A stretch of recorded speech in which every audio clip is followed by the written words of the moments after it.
Testing 1, 2. 1, 2, Testing. 7. Oh, now I hear something. Now I hear. Hello. New York, Yeah. unique. New York, unique. Are we ready? Welcome Are we rolling? to MMA. Hey, everybody, welcome to a brand new MMA Roasted Podcast. It's me, Adam Hunter. I'm here with Mayhem Miller, Jason Mayhem Miller, as well as Weendawg. What's up, dude? It's going to be a great podcast. We are at BetterBox Studios and sponsored by Speedweed.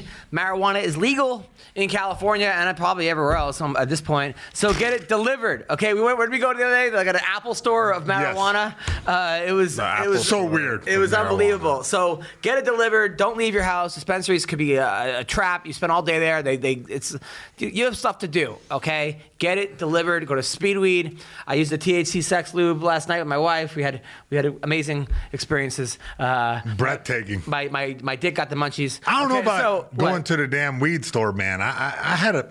You didn't like it there. I remember. I think everybody at like a certain. Once you get to age 30, yeah, you like better have a story like this of like fucking up with the edible. Yeah. Because I like walked into that weed store when I don't know.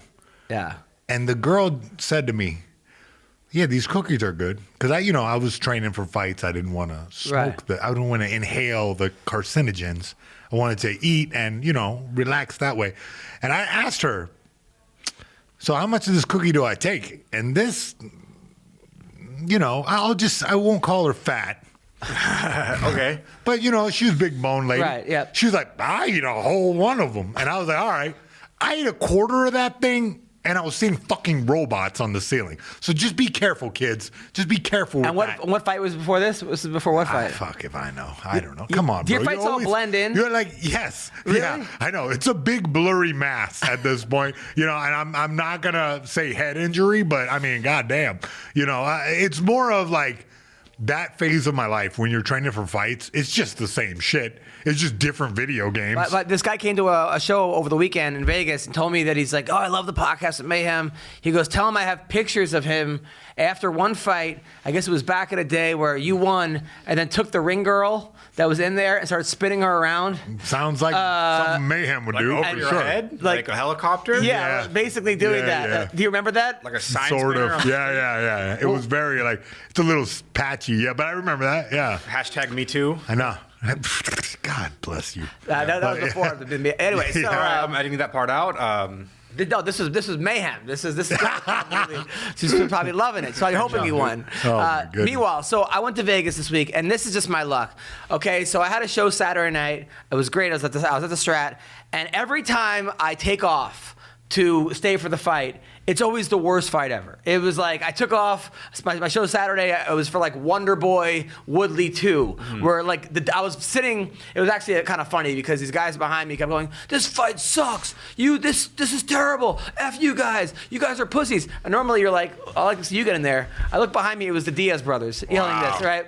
So I asked. Wait, what fight were they bitching about? It was Woodley Wonder Boy 2. Oh, that one. Okay, I thought you were talking about this past weekend. So I actually said to Nate, I go, "Did you ever have a fight that you couldn't get started in?" And he goes, "Yeah, once in the 5th grade." He goes, "This kid beat me up, and I couldn't and everyone made." And I'm like, but he was being serious. Yeah. Like he thought that was one of his he counts as 5th grade fights. Yeah, he puts those on his record. Yeah, I get it. Yeah, I get. He's going from the Gracie version. The Gracie way of judging fights. You got to judge for every one of your street fights. Every one of them is on your record. Yeah, I think that was actually more important than fights he got paid for because he was actually he was reliving it. The passion's the same, bud. So it's one of those things where I'm like, all right, I have a show. People want to come to my show. Got a bunch of reservations, yada yada. Because when I stay, it's or the guy that I'm rooting for gets knocked out. Like Colby Covington loses, or I went to the Daniel Cormier. You're not really explaining this right. What fight did you leave at? I left right when the main event started, and I missed the Joanna. Of course, idiot. Of course, it's the greatest fight ever, and I know it. Like if you ever want to go to a fight and you don't want to lay out the money, wait till I leave. Yeah. Because if I leave, just then just come in and it'll be the greatest fight ever. Like, and as I'm leaving, I'm looking at my phone. It was like, there'll never be a fight like this. Greatest fight ever. Oh my God. Like, the ring girls are giving out blowjobs to everyone in the crowd. Like, everyone's wives were cool with it. It was one of those things where I'm like, of course, this is what happens. Yeah. But when I stay, it's DC versus Jones 1, and then DC, and I'm rooting for DC, or DC Jones 2. I was at that one, or McGregor Mendez. I was rooting for Mendez. It's always my guy gets knocked out, the guy I'm rooting for, or people are throwing things or sleeping. So you're saying there's some type of like correlation between I think these that like events? the fighters actually. They say like Adam just left. Let's turn it on. I mean, it was just one of those things where So I left. Of course. How does your wife feel about your narcissistic personality disorder? She laughs. It's funny because now for the rest of history, that fight is permanently stained for you, knowing that you could have seen it live, but you left right before. Of course, and then I couldn't even. When I got back, I tried watching it on one of the websites, and of course, none of them even had it. And then I watched it on it was on YouTube, but it was like half the screen, so I missed all the leg kicks. Yeah. I only watched from like the chin down to see. It was just one of those things. It was rough. Now let's talk about that fight though. That was an amazing fight. The greatest ever. Now her head. I don't know if it was the greatest ever. I think that it was like a great fight. Yeah, greatest female fight. They're saying. Nah, really? I thought it was like pretty one-sided. Although it looked kind of like back and forth, it wasn't. Like there's no none of the shots that Joanna landed were very significant. I mean, she did put some points up there, but the reality was every hard shot came from Zhang. Like it was kind of one-sided where she just walked through any kind of punch, any kind of kick, and she just didn't get any damage, and then she just put Quato on her forehead to start the reactor. It was wild. I actually wrote it looked like she got a lot on her mind, and then I think it looked like her implants just went up through her head and were coming out. Yeah. No, I don't know if that's sexist or just silly anti-implant. I don't know. Now is Zhang the most? Have you ever seen a Asian girl that ripped? I mean, yeah, but usually when you get her pants off, she got a dick. I don't know. That's just a beastly woman. Maybe she absorbed a testicle in utero. Yeah. She just has a beast. I don't know what the fuck. She's a genetic anomaly. Yeah. And you must be poisoned groundwater in China. You know what I mean? She lives down. She lives downstream from a testosterone factory. I don't understand. A prime Vanderlei. I mean, listen, a 115 Vanderlei Silva. I think she might be able to murder Weendawg with his own arm. I think she could just tear your arm. He probably get I would love that. Yeah. If I could be naked, I will accept that challenge. I think, I know you would. I'm attracted. There's something about her. It's like she's like a cute little Asian girl, but she's jacked, and you know she's emotional because after the fight she's sitting there crying like a 7-year-old kid. I'm like, I want to bang this chick. Not because she's 7 years old. Not because she looks like she's 7. Looks like a 7-year-old boy who's vulnerable. That's why you want to bang her? She just looks very... I want to go in there and give her a hug, but at the same time, I know she won't my ass. Just keep stepping it up. Every podcast. We're never going to get real sponsors. We just unfold this onion just ever so slightly. Yeah. All right, it's creepy onion. We should call you the creepy onion. Now, no, it was a great fight. But Conor McGregor thought that Joanna won, as did... Really? Yeah. He got the wrong girl won, and then the other girl, the 125-pounder champion. You know what I'm talking about. Shevchenko. Yeah, but it's she thought she won too. Yeah, but Zhang put up the most, the third most significant strikes of all time. It was pretty even as far as strikes go. She had tighter punches, and her punches were so damn fast. No, but they were you're missing the point. Significant. You know, the punches that Joanne landed. I mean, she didn't land as many, that's for one. She had her rocked at one point. Yeah, exactly. But once, and there were not as many of them. You know what I'm saying? The output of significant strikes were higher from Zhang. It's just, and also you can't take out the human factor. her face was fucked off. Yeah, that was like that. You judges are going to look at that. There's no way to avoid that. It's natural instinct. If somebody is really lumped up, it causes like a visceral reaction. Have you ever had a hematoma like that? Yeah. Early in my career, I like kept getting jabbed in practice, and then I went to the fight, and the dude did the same thing to me, and like I had a big lump on the side of my head, kind of like that. Yeah, painful. It was like a nice. No, it was like it felt like nothing really. Okay. It just was like a big lump and it looked fucking nasty. The doctors cut it out like weeks later because it was like calcified. Oh, looked like a piece of chicken. Looked like just a little, like a chicken tender. I had a lump once like that because you punched me in the face. Yeah, I remember that. That really happened. Yeah. We did a comedy show, and I forgot to invite him to a party.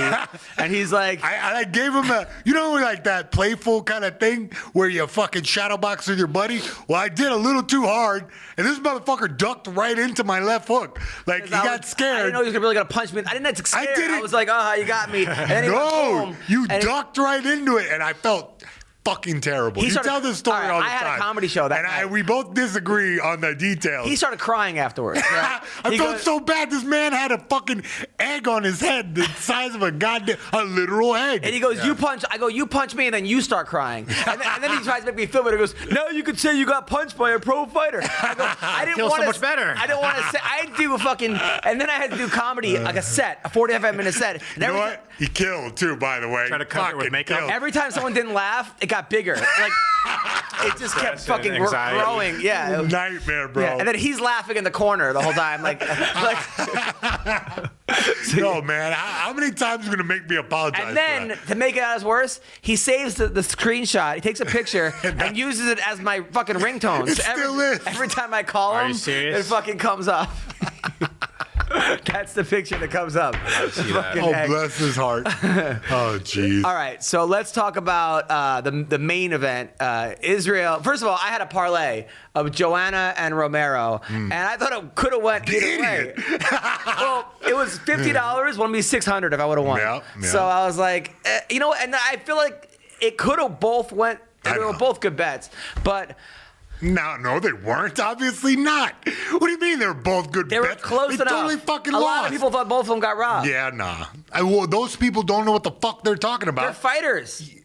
Okay, well, they still don't know what they're talking about. You ain't got to be smart to be a fighter. The reality is that you can't be like, oh, my feelings are who won the fight. But Aljamain Sterling, who is ranked number 2 in the world right now, who has a new podcast, he thought Romero won, and so did the girl from. But how? The girl from New Jersey. What is his argument for that?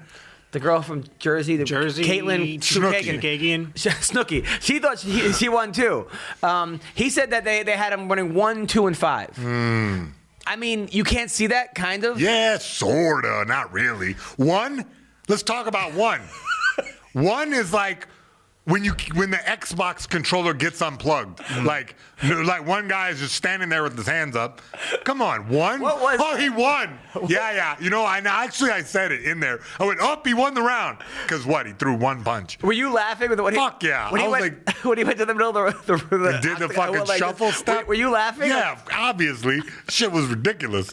I liked it, but at the same time, after like 2 rounds of that, I was like, all right, guys. Isn't this kind of right up your alley? Can we fucking fight?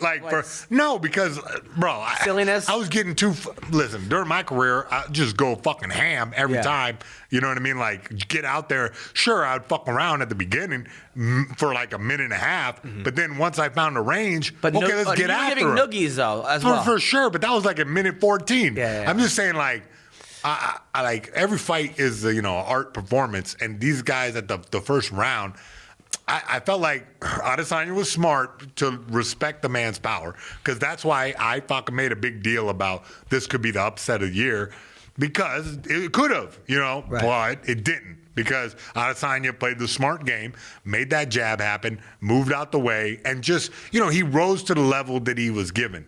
And you saw the one takedown he attempted, he landed. He got him down. Adesanya obviously trained to get back up on his feet. But the reality of the fight was that not much happened. It was a fucking snoozer. And, like, Adesanya, yeah, sure, he could have fucking closed the deal a little. He could have tried to close the deal a little harder, but Romero is dangerous until the last minute. But so now, what is that with Romero? Like, here's a guy like Cael Sanderson and Dan Gable, people argue, are the two of the best American wrestlers of all time, right? Cael Sanderson is just, I think he was a 4-time national champion, made the Olympics. Romero beat him twice in wrestling. Twice, which is like unheard of. Yeah. Yet he won't shoot a takedown. Like, what do you think that is? I don't know. I think it's part of his training camp. Like, they're not having him drill that. Like, mostly he's doing stand-up. I think that the fact that he has knockout power and is aware of that, it might make him, more apt to stand up and trade and make sure that, I don't know. You have to ask him. But it looks like to me is that he's just doing stand-up sparring in the room all the time, and that's what you do. You'll fight the way you train. So this guy is training this way, and so he fights exactly that way. I don't know why. I think that he has an ability to take most anybody down in the UFC. There's no way. Do you think it's like, because I heard that Ronda's knees were bad, and that's why you never really saw her shoot a double leg. Like, she was almost unable to shoot a double leg. Do you think but it's she's kind of she's a judo player. You don't fucking shoot a double leg in judo, like. You know what I mean? Of course, but you can such still, a rare technique. But you still what? Can, You're gonna? though. Yeah, but if an athlete has been doing the same type maneuvers for their entire career since they were fucking 6, okay, you're not gonna remake them. If she never does a double leg, you're not gonna remake her at 25. But you could. I mean, a double leg is the easiest thing to do to somebody. No, it's not. It's not. If you haven't been doing it your whole life, if you haven't done it since you were young, it's very difficult to update. I know from being a coach and coaching dudes on double leg, a double leg is way harder. You need like these micro muscles in your back, in your legs. You don't think that? The kids come to wrestling. And kids. The first thing I teach them is double leg takedown. I know. A kid and a grown adult is apples and oranges. Yeah, bro. good luck teaching me double leg. A kid, I can make this motherfucker into anything in 6 months, pretty much. I can turn him into a kickboxer. I can turn him into a wrestler. I get a kid, because their body's so malleable. Their muscles grow at like an alarming rate. They got a shit ton of growth hormone coursing through the vein. They get injured, fucking put some ice on it tonight. Tomorrow they can get in there. You know that. Middle school wrestlers, oh my God, they fucking snap their arm backwards and they're right back out there next weekend. Yeah, it's a whole different life. 25, shooting a double leg when all you've done is hip throws, that's a whole different world, bud. It's a lot difficult. The old. All right, that's Ronda. Okay, Yoel Romero has obviously shot double legs before. His whole life, but now he's stuck in his mentality. But do you think it's also maybe some injury that we don't know about? Maybe, yeah, definitely. Definitely, right? I mean, no, it's definitely a possibility, but I would just think that like. It's really what it comes down to training. He's training with those guys over there. Where is it at? American Top Team. I mean, and guess what they do over there? They spar him. They spar him a lot. He's over there doing stand-up sparring, and he feels comfortable, and he probably fucks everybody up in the room. I can't imagine that he's like on the low end of that team. But he also has guys like Mako. Yeah. I mean, some of the best wrestlers around. Yeah. I mean, and that also might contribute to the fact that he does more stand up. Because why would he wrestle with that guy when he can, defend a takedown, stand up? Who knows? We're over here with all this conjecture, making up a bunch of things. It makes sense of like, okay, you're fighting a guy who's 70 and 1 as a kickboxer? I know. A world-renowned kickboxer? Bro, you're fucking preaching to the choir. I was saying the whole time, look, before the fight, I was calling it out because he's so much better a wrestler that he could get him down in round 1, get him down round 2, okay? Now take a little steam off the punches and maybe then make it a brawl. But instead, what did we get? Fucking slow motion, standing there doing nothing. Mm-hmm. Okay, well, that's how the fight went. And, I'm surprised there's not like a kind of an outcry against. I guess Romero's such a likable guy, but he really didn't pull the trigger at all. And granted, it's easy for me to say I wasn't standing in front of this 6'4", awesome-ass kickboxer. It's easy for me to sit here and go, you should have, would have, could have. But you never, even most of your fights that I've seen, you had a really good game plan. It never was like, like if you lost, maybe you got out wrestled by a Dalloway, or maybe you came in out of shape or something. But you always was never like, why is Mayhem doing this? Yeah. You know, I mean, there was always pretty much you whatever you kind of used. You used to the best of your ability, whatever you had. But I don't. You know, it's strange. I guess we got to get the guy on the show and like ask him about it. I mean, well, we're not the only ones saying it. I mean, Dana White is going off on him ahead of the UFC. By the way, but it's easy for Dana White to complain. I mean, he never had to lace him up. You know, it's easy for Dana White to complain when he's never cut weight. He's never had to get in there in front of everybody. Yeah, but he's also the head promoter. He is telling everyone in the world to buy this thing, and then when that happens, he's like, a lot of people are like. Look, personally, I didn't mind the fight. I found it entertaining. Yeah, I thought it was entertaining too. And I didn't know what was going to happen at the end. And I've seen a lot of worse fights. Yeah. I think also people were coming off the Joanna fight, and then it's like following. I mean, but this is a matchmaking thing, right? What? Yoel's coming off a loss, right? 1-3. That's what I'm saying. So, I mean, if he's the head promoter in charge of everything, why the fuck did he make that fight? That's what he said. He actually apologized for making the fight. Oh, okay. Well. But I don't accept. All right, first of all, let's talk about Dan Miragliotta. Here's what I have a problem with, okay?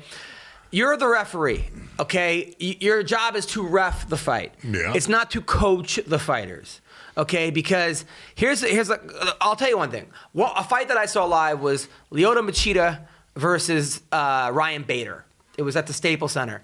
And it was one of those things where Machida was like the most frustrating fighter to fight because he would not do anything. He would huge counter striker. I know. Wait till you make a mistake. He would play smart karate, step back and punch. And Bader in the first round was not playing that game. He wasn't really attacking, and the whole crowd starts booing. Yeah, I remember. Then he takes the boos to heart. He shoots a dumb shot and gets knocked the fuck out, right? Yeah. Now I'm sitting there with my dad. My dad's not really a fight fan, but he's a casual. He's a filthy casual. He's a casual. Like he's a cat. I mean, he'll be like, "How old's this guy? Who's he fighting?" Jesus, he's one of those guys. I'm not paying $80. I'm like, every time he doesn't buy it, he's saying, "Oh, that was the best money I never spent." One of those guys, right? What? So keep going with that. I feel like you should do your dad impression a lot more, bro. You kept cutting it off, but my dad's like. I remember watching a boxing match. It was Margarito versus Citron. That sounds like wine. So, he's just one of those guys that, like, everything is just, according to him, Sugar Ray Robinson would have beat everyone's ass. Sugar Ray Robinson would have fucked these guys up. Like, everybody would have lost Sugar Ray Robinson in any sport possible, right? All right. So, my dad's watching this. Well, my dad's at the Bader fight, and he says to me, he's like, if Bader hadn't listened to these fucking idiots, he would have won the fight. And I think Miragliotta was actually, I don't know if he had money or whatever, but by him telling Romero to or whatever to both these guys to let's hear what they said. Right. Let's hear what he said. That this is his fourth UFC title fight. Give the judges something to score. If you're getting paid for a championship fight, let's see what you do. Let's go. Back it up. That this is timeout. Yeah. All right. Well, how is that coaching? You got to give the judges something. What do you want? Yeah, it's true. These are the highest. These are the number one ranked guy in the world. No, but they're not doing shit. Like, he was right. You don't think this guy knows what he has to do? No. Like, look, in the moment, these dudes were just like, they weren't doing anything. Mm-hmm. He was right. There's nothing. He was doing nothing to score. There was nothing to score. These are the best guys. They know what to do. Yeah, but they weren't doing it. So it's his job. Like, definitely. Have you never watched a fight before? I have. Like, have you never watched a boring one? Have you never watched a Muay Thai where they're like, fight? Like, they'll yell at you to fight. They'll fucking smack you in the back and push you together. Look, I think it's a good thing. I mean, Joe Rogan had a big problem with what he said. Well, I mean, look, I've been in there, so I realized that if it's if both guys are doing nothing, I don't mind the referee. You ever had a ref say that to you? You gotta get action. You ever have a ref say that to you? Yeah, I had a guy hold on to me and like. Listen, in Japan, they'll give you a motherfucking yellow card and a red card. They'll throw you out if you stall. You can't stall. Were you stalling? No, never. But like the guy will try to stall me, and the referees constantly in Asia, they yell at you, action, action. Like, I mean, I'm talking about if you like got a double leg and you're holding on the guy for a second. Action! They're constantly encouraging you to attack. I understand. They don't want you to fucking hang out. I get it. And that was the stand-up equivalent of them hugging each other. I don't know. They were doing nothing. There was nothing. Look, yeah, sure. There was like some gamemanship, and they were trying to figure out the distance and yada yada. But look, after round 2, that's enough. That's enough. You got to work. Like he's right. There's nothing to judge. The crowd was getting restless, and you don't understand. Being the third man in the ring is very difficult because you can feel the crowd. Like, you know when you're on stand-up and you can feel the crowd turn against you? Yeah, it's every fucking show I have. Yeah, exactly. So imagine that times, you know what I mean, 8,000. It's fucking every person in the room is getting angry. Right. And so he knows that. He realized the crowd, it's going to be a damn mutiny, you know. I get it. I don't think that it's his job to say. I mean, maybe whose job is it then? Action, pick it up. You got to give the judges something. You got to give the judges something to score. It seems a little specific. I'm not a. I'm not a really. What do you mean? That seems to me. Just say action. I mean, just say action. He didn't say, all right, Romero, shoot a fucking takedown. Hey, Adesanya, I want some spinny shit right now. He was talking to both of them equally because they both. Exactly. Fine. All right. Maybe you're right. All right. You're right on this one. No. I mean, I get what you're saying. It was at the time I was like, shut up. These guys are fucking working their ass off. Two best fighters in the world at that weight class. Listen. Or 2 out of the 3. But I understand what you're saying too. But I just felt like it was a little bit like he wanted to be like the guy in there. What do you mean? Like he wanted to be the star. I really believe. I don't think so at all. I really believe that it is the referee's responsibility to, if the fighters are not fighting, to make sure that they, call action. You know what I'm saying? And we don't have the yellow card system. We don't have the red card system. So it's like one of those things where you got to make it happen. The referee's got to make it happen. All right, you win this one. I understand what you're saying. I get it. And now no one else is going to say anything. I remember in wrestling matches they say, all right, warning, stalling. Yeah. I guess it's better than taking away a point, but I don't know. I just felt like I felt like they were doing a lot. Yeah, because I don't know who they couldn't take a point away from either guy. Yeah. Who would they take a point away from? Nobody. Like, both guys were working. Right. It's just neither guy could figure out where to exactly get his shots in. Mm-hmm. It was one of those weird fights where both guys are kind of like matched in this way that the opposite skill set would employ. It kind of starts like when you have two great wrestlers. They fucking cancel each other out, and then they get in a shitty kickboxing match. This is like the opposite. No, part of me was rooting for a bad fight because I missed, because I left, and if like it's 2 amazing fights. Oh, so again, it's your fucking fault. It's my fault. Man. No, but I understand. Now, Dana White was pissed. Let's play the clip of Dana White. Now, Mayhem, do you think this was justified? I understand as the head promoter, but he did seem to kind of take it all out on Romero and says that Izzy fights to the level of his opponent. I think it takes 2 to tango. I have it on the Izzy Romero on the notes, Twitter, Buko Laba. You see it?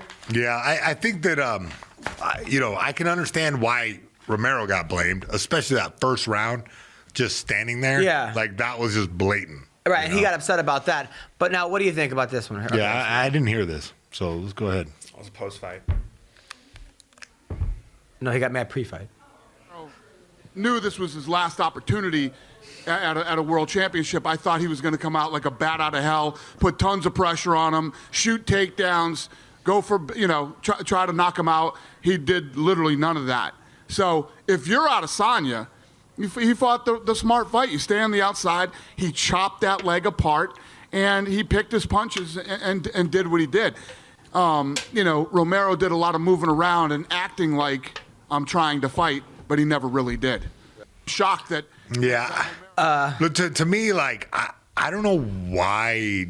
Look, again, this is a Monday morning quarterbacking, but, like, I don't think that was like a atypical performance from Romero. Was it? Like that's kind of what he does. He like fights. He fights just enough. You know what I'm saying? Like that's kind of. There's always something bizarre about his fights. Yeah. You know? This time it was just how he acted. I think he prepared to fight the Izzy who fought Robert Whittaker. I think he expected them just to go in the center and just throw hammers. You know? There is something always bizarre. Like I remember one time he wouldn't get off his stool in between rounds. Once, like he always does. And then there was one where I'm just surprised we didn't see any cheating in this one. Like he never got to cheat. One where he held the gloves, right? Was that him and Tim Kennedy? Or Tim holding his glove? Yeah. And then another one where he might have shit his pants. It seemed like the back of his pants were a little bit. Then there was one where at the end he like said, "Be for Jesus, but not for gay Jesus." Don't forget Jesus. But it might have just been, "Don't forget Jesus." We don't know if he was saying people were for gay Jesus, because it was right after the whole gay marriage thing happened. Yeah. And then there was one where he knocked out Rockhold and then tried to make out with him, it looked like. Like, Rockhold didn't know where he was. Yeah. I know you. So it does seem like it's always something with, this guy. But at the same time, he's... You know what it is a lot of times also is that he does wait. Even with Weidman, he waited. That's what I'm saying, yeah. Weidman tried to take down and then he kneed him. It's like... He was waiting for his spot, but it never came because Adesanya is such a high-level striker. Again, he was doing this weird game plan where he was planning on, I guess, knocking him out because he did. And maybe it's this because like what I saw in that Whittaker fight where when they exchanged, Whittaker landed. Yeah. Like he didn't not land. He just landed less hard than Izzy. So I guess what happened. Huh? Whittaker versus Whittaker versus Izzy. Whittaker landed not as hard as Izzy landed, but he landed. So I guess in Romero's mind, he was going to touch his face, and he thought, "Oh, I got stronger punches than Whittaker. I can knock this guy out for sure." And maybe that's where he had this this weird strategy where it didn't work out, obviously. And going back to what Dana said, I'm not sure I would have been that surprised, that happened. But at the same time, I get it. He was trying to give the guy a shot, and he should have come out like a bat out of hell. That's what I was campaigning for. I was saying, this guy should come out and put all the pressure on Adesanya, throw caution to the wind. You're getting old. It's time to fucking make a championship run. And instead, he just did a championship shuffle. It was like not a run. Yeah. Now let's talk about Paulo Costa. He's the real winner of the night, by the way. Yeah, he is. He was with that shirt and those cheeks, man. This guy is like, he looked like he was on vacation. It looked like Bruno Mars ate Bruno Mars. Man. Like, it's just, so here we see Paulo Costa. A month ago, or it looks like a couple months ago, he was shredded. Just ripped, Adonis. And now people calling him Thicky Martin and all kinds of stuff. And then there's also, he's wearing lipstick. It looks like he's wearing lipstick. Look who's his friend, man. Oh, my God. What's that guy's name? Nosferatu? No, that dude behind him. Why don't I remember his name? Oh. Yeah, that guy. He's training with that guy. That fool just stand up. He stood up just to be on camera. No, for sure, because that was one. Look, man, show some respect. That is even hilarious. though I don't remember his name right now, it's like escaping me. Oh, it's Ishmael. Oh my God, he's Walid Ishmael or something, or Walid Ishmael. That's him. Yeah, that guy is fucking. Who is that guy? Oh, you don't know who he is? Talk to me. Walid, bro. He's like one of the most infamous MMA fighters of our time. Well, of my kids, like my children's time. He's way back in the day. He was one of the first dudes to really. Your kid wouldn't it be your grandfather? I don't know. Yeah, he was one of the first guys to really employ like jiu-jitsu and lucha libre. Come out of Brazil. He was like the most like craziest shit talking. Broken English. But he was good. He was awesome. He was good. Yeah, he was good for his time. He was one of the best. That's awesome. Yeah. So it's great to see that guy is training. But do you think that he just is one of these guys that just when he's not training just gets totally out of shape? No, I just think that he has that like puffy face where his body like his weight cut. I mean, obviously. On fight night, that dude is just a monster. Yeah, it looks like He looks like a Hulk, exactly. Yeah. But I think that guys at that weight class who look like that, when you have a shit ton of muscle like that, you're carrying on a bunch of muscle. Like when you gain weight, like you look pretty fat too. Did you ever gain weight like that in between camps? Yeah, when I had put on a ton of muscle and then just ate whatever I felt like, I looked big. Well, like, I remember you were doing Here Comes the Boom, and you told me that you got up to like 240. Yeah. 250. Yeah. And enormous. Then you had to get down to 185. Yeah, that's very difficult to do. Yeah. How did you do that? I mean, just starve and like you got to run at like 6 a.m. before you eat, and you just drink some coffee and go run, and then it's really difficult. Like I wouldn't recommend it. Yeah. So, but I mean, it's possible. The human body is this crazy tool where you can do everything to it. You know, I've like reformed myself multiple times where you turn into a whole different being. And that guy is one of those guys that, he's swole up right now, you know? And on top of that, training camp's hard. What was his last fight? Was that one? No, he beat Romero. Yeah. I mean, he beat Romero. So what happened? So how come we got this fight? I know injured. You know. He got injured. That's I don't know what the injury was. So that's why. And that's why you got the thing. And look, that guy's awesome. He seems very emotional. Yeah. There's a lot of emotions at the fight night. And then what's name? Well, and then what's name? Salvador called him a monkey after the fight. He goes, "Where's that monkey?" And then he was like, not even there. Like, yeah. So he's a fan of Mayhem Miller. Is that what he's a Mayhem. Wait, who said that? Stylebender said, "Where's that monkey?" And he was like out. I guess he was. He was gone. So it's like it was wild. And then so we'll talk about that. Then the Korean Zombie. You hear about that? So Brian Ortega, who came out of nowhere. He was the champion. He beat Frankie Edgar. Then he lost to Max Holloway. But he's a really high level jiu-jitsu, good striker. And he's the guy in all those commercials. Ortega you're talking about, right? Yeah. We know who he is. So he was the Modelo guy. Right. Yeah. Well, he was supposed to fight Korean Zombie, and then he got hurt. So Korean Zombie went on Ariel Helwani's show with his interpreter, who was also a Korean rapper, a Korean pop star. So what happened, allegedly, they were talking smack about Ortega. So at the fight, Ortega waited for Korean Zombie to go to the bathroom and then slapped the pop star, which I guess he gave him a pop. And then he said, "Welcome to MMA," right? So now it's this big thing because the Zombie got really upset, and the pop star said, "I'm 140 pounds." Well, plus, I was his interpreter. It's actually, the Underground had a really funny thread about it because it was like, does he get mad at closed captioning too? Like, it wasn't even him that said it. How do you know that? And then someone said, actually, I don't believe it because Ortega doesn't fight in the streets anymore. It's thanks to the Modelo commercial because they were like Brian. So it was this whole thing, but I don't know. I mean, bro, that's really confusing. I'm a I feel like there's some fan. Yeah, me too. Maybe there's some racial overtones. He didn't know which guy went to the bathroom. I don't. You know what I'm saying? Maybe he was like trying to avoid the coronavirus. I don't know. No, it has a lot of racism, overtones. In your last statement, does the racism? No, I'm just saying. He was trying to avoid the coronavirus, so he slapped the fucking pop star? Listen, bro. Come on, man. Keep that virus away from me. That's not what happened. First of all, Ortega, I don't know him, but one time I was going to a fight, and I see Brian Ortega. I like how you don't know him, but you got a story about him. Okay, I got a story about him. Go ahead. So I'm walking to the arena by myself, and I see Brian Ortega, and I'm like, oh, whoa, this is Brian Ortega. And then I look, and then I almost bump into somebody, right? Like, and then the guy like kind of snuffed me, like, move out of the way. And then it was Ortega's fan. They both laughed, and I felt like a loser. Like I was that guy. Bro, you're just bumbling around UFC events. Yeah, like getting spit on and disrespected. Yeah, I felt like I was in high school again. Man. Like I got pantsed in front of the whole school. It was. So Ortega just thinks you're a total nerd. Look at that fucking nerd.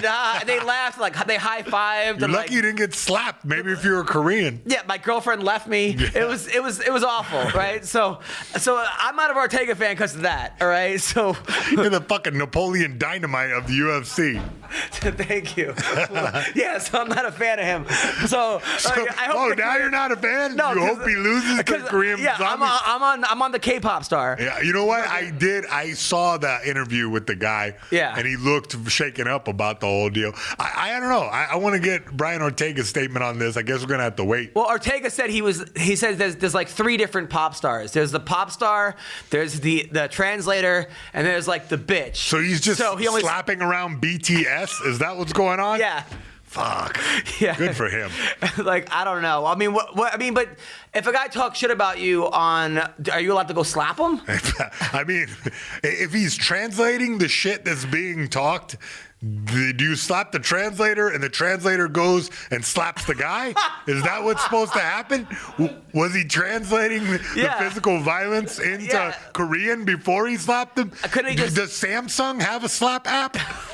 Couldn't he just say slap and have the guy fucking translate that? It was all kinds of nonsense. Yeah, that's a bizarre story. Yeah. I don't really look at Ortega as that type of dude that, like, you know what I mean? Like, I really, maybe it's the Modelo propaganda that really has got me thinking he's a really nice guy. I heard he's a nice guy. According to Freddie Prinze Jr. I know, but how nice. Before the show starts, he has a podcast where he said he's a very nice guy. But first of all, I thought he slapped Psy, the Gangnam Style guy. When he heard he slapped the Korean pop star, I thought it was like the Gangnam Style, which would have been awesome, but it wasn't. It was another guy. The guy's name's like J Tan or something, or I don't know. J Tan. What's his name? JT or I don't know. Yeah. I don't know, bud. This is your story. This is what happened. This is I know. I think it's super interesting. You're right. Like that's a weird one. Wait, where were they together? Will you bring up the clip on like TMZ because they have the aftermath? Someone recorded aftermath. Oh, here we go. Oh, you already got it. Look, nice work. Did we see the slap? No, you don't see the slap. You just see how can she slap? So, aren't you offended by all the Asian? This might have been a brother of something. No, I love racism. Oh. See, that's Ortega after he slapped a guy. Oh, he already slapped some. Yeah. Oh, I get it. Yeah. And then there's the Asian guy being held back. He's very upset. And who does this bearded clam? Isn't that Dan Bizzari? I don't know who that is. Oh, yeah. No, that's not. So, yeah, that's...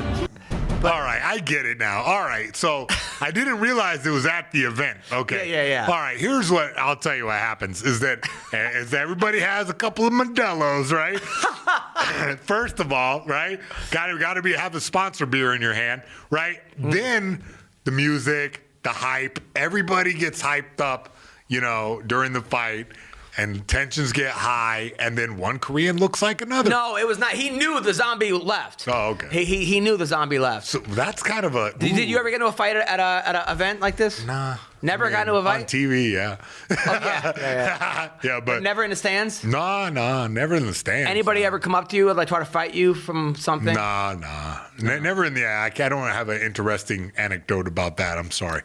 But I know you always expect me to have a solid story. No, I heard a story about you. Oh, really? Yeah. All right. Want to hear it? Yeah, but all your stories are like one little morsel of truth surrounded by a kingdom of lies, or at least like CNN. embellishment. Yeah, exactly.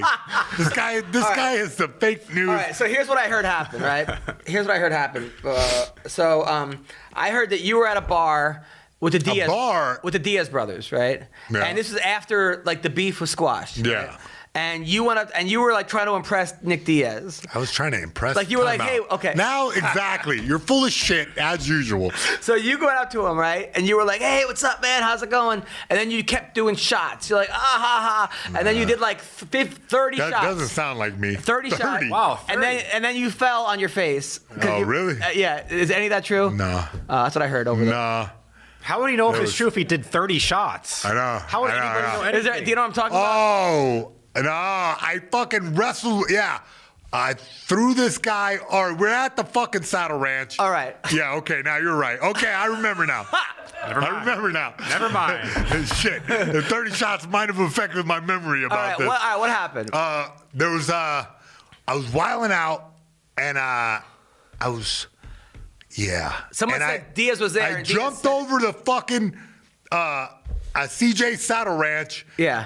I jumped over that fucking thing, the bull, the wild bull, and slammed my head into the post, flying off the top rope, off the fucking bull, and slammed my head into the post. Yeah, that's accurate. You know what? Fuck. You're right. It was similar. I wasn't trying to impress nobody. I was just fucking on fire, bro. No, I heard you were trying to make peace with the Diaz brothers at that time. I feel like I did. That's your peace offering. Yeah, that was my peace offering. Yeah. I feel like I did. Yeah. Lazy told me this. Yeah. Lazy I remember said he was there. Yeah. I remember that. Wilding out. Bro. The purple mohawk phase of Mayhem's life was very blurry. So I don't even know if that story was accurate the way I told it. And I definitely know it was not accurate the way you told it. So I'm glad I moved on from that phase because every day was a blur. Yeah. Okay, well, there you go. Yeah. Well, like when Nick Diaz is like, this guy's got to get his shit together. That's when you know it might be time. I feel like I've like tightened mine up and he's let his loose now. Yeah, well, I hope he's all right. I heard he's doing all right, but I'm just like, man, I don't know. Those guys are so talented. And there's so much money on the table for those guys. Like, if the Diaz brothers fight, everyone's going to tune in. That's true. And at a certain point in their life, that won't be the case. So why? It's kind of coming, right? I mean, like you can't do this forever. So why not take advantage of it now? You know, like, because now people will still see Nick Diaz. They're fighting. We're going to watch. You know, so like you're right. In 5 years, 10 years, 3 years, people might not want to. So now you got to strike when the iron's hot. Let's talk about Benny versus Drakkar. Beneil Dariush. Amazing. Called it. Amazing. But yeah, that was pretty amazing. Yeah. Now in that first round, right, when he had the rear naked choke in and he was like on his back, a backpack. What should he? So, hey, how ironic was it? Didn't I mention that I used to let Benny get on my back like that? Yeah. And choke me? And, like, then that was, like, the first round of his fight. It's so weird. I didn't even realize to the end of the round. I was like, wait a minute. I talked about that on the show, how I let him do that to me. But, yeah, that was great. Like, I know. I was afraid he was going to burn his arms out with that. Or and his it legs, looked right, like too? Both, yeah. It looked like he did a little bit because in the first minute or two of that second round, he, like, kind of was slow. Like, I was like, uh-oh. You know, and I was afraid of Drakkar. Yeah. Drakkar knew what. He's named after a shitty cologne. So I just want to point that out to everybody. He's a good guy. God.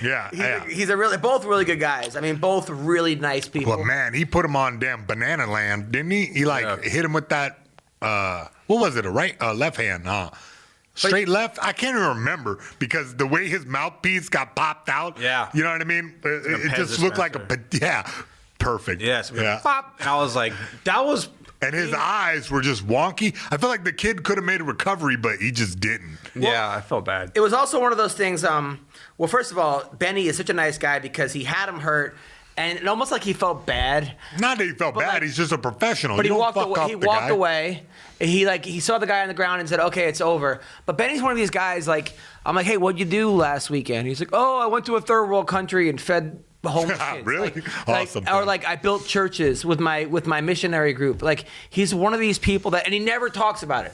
Like it's not like one of these guys that does charity, but yeah, because more effective when you talk about it. Yeah. Yeah, but he doesn't know what I'm talking about either. He's not one of these guys that like they do charity, but they make sure that there's like 19 publicists around them to take a picture, and then he's one of these guys that like I'm like. In his free time, he's going and building schools for kids. Yeah, that's Beneil Dariush. Mm-hmm. I mean, he's and Drakkar is a great fighter. What do you think Drakkar should have done differently? Can we play that last? What the knockout? Yeah, you should have not got knocked out. Is that what you're gonna ask me right now? Well, obviously how does he not walk into this? Yeah, obviously the thing is take your time, keep your hands up, right? All the classics. When you got a guy hurt, keep your jab out there. They say a wounded animal is most dangerous. That's what they say. Which, but I don't really think that Benny was hurt. No. You don't think Benny was hurt? Nah. I mean like a little bit, but like the guy said Benny's hurt. That's exactly what he said. So right here, all right. So he has him. It looked like, well, that's when he gets knocked out. Yeah, he was already rocked right and he wasn't dangling his mouth guard. His mouth guard came out with the punch. That's what I'm saying. I didn't say dangle. No, I said other people said he was dangling it out. But before this punch happens, right?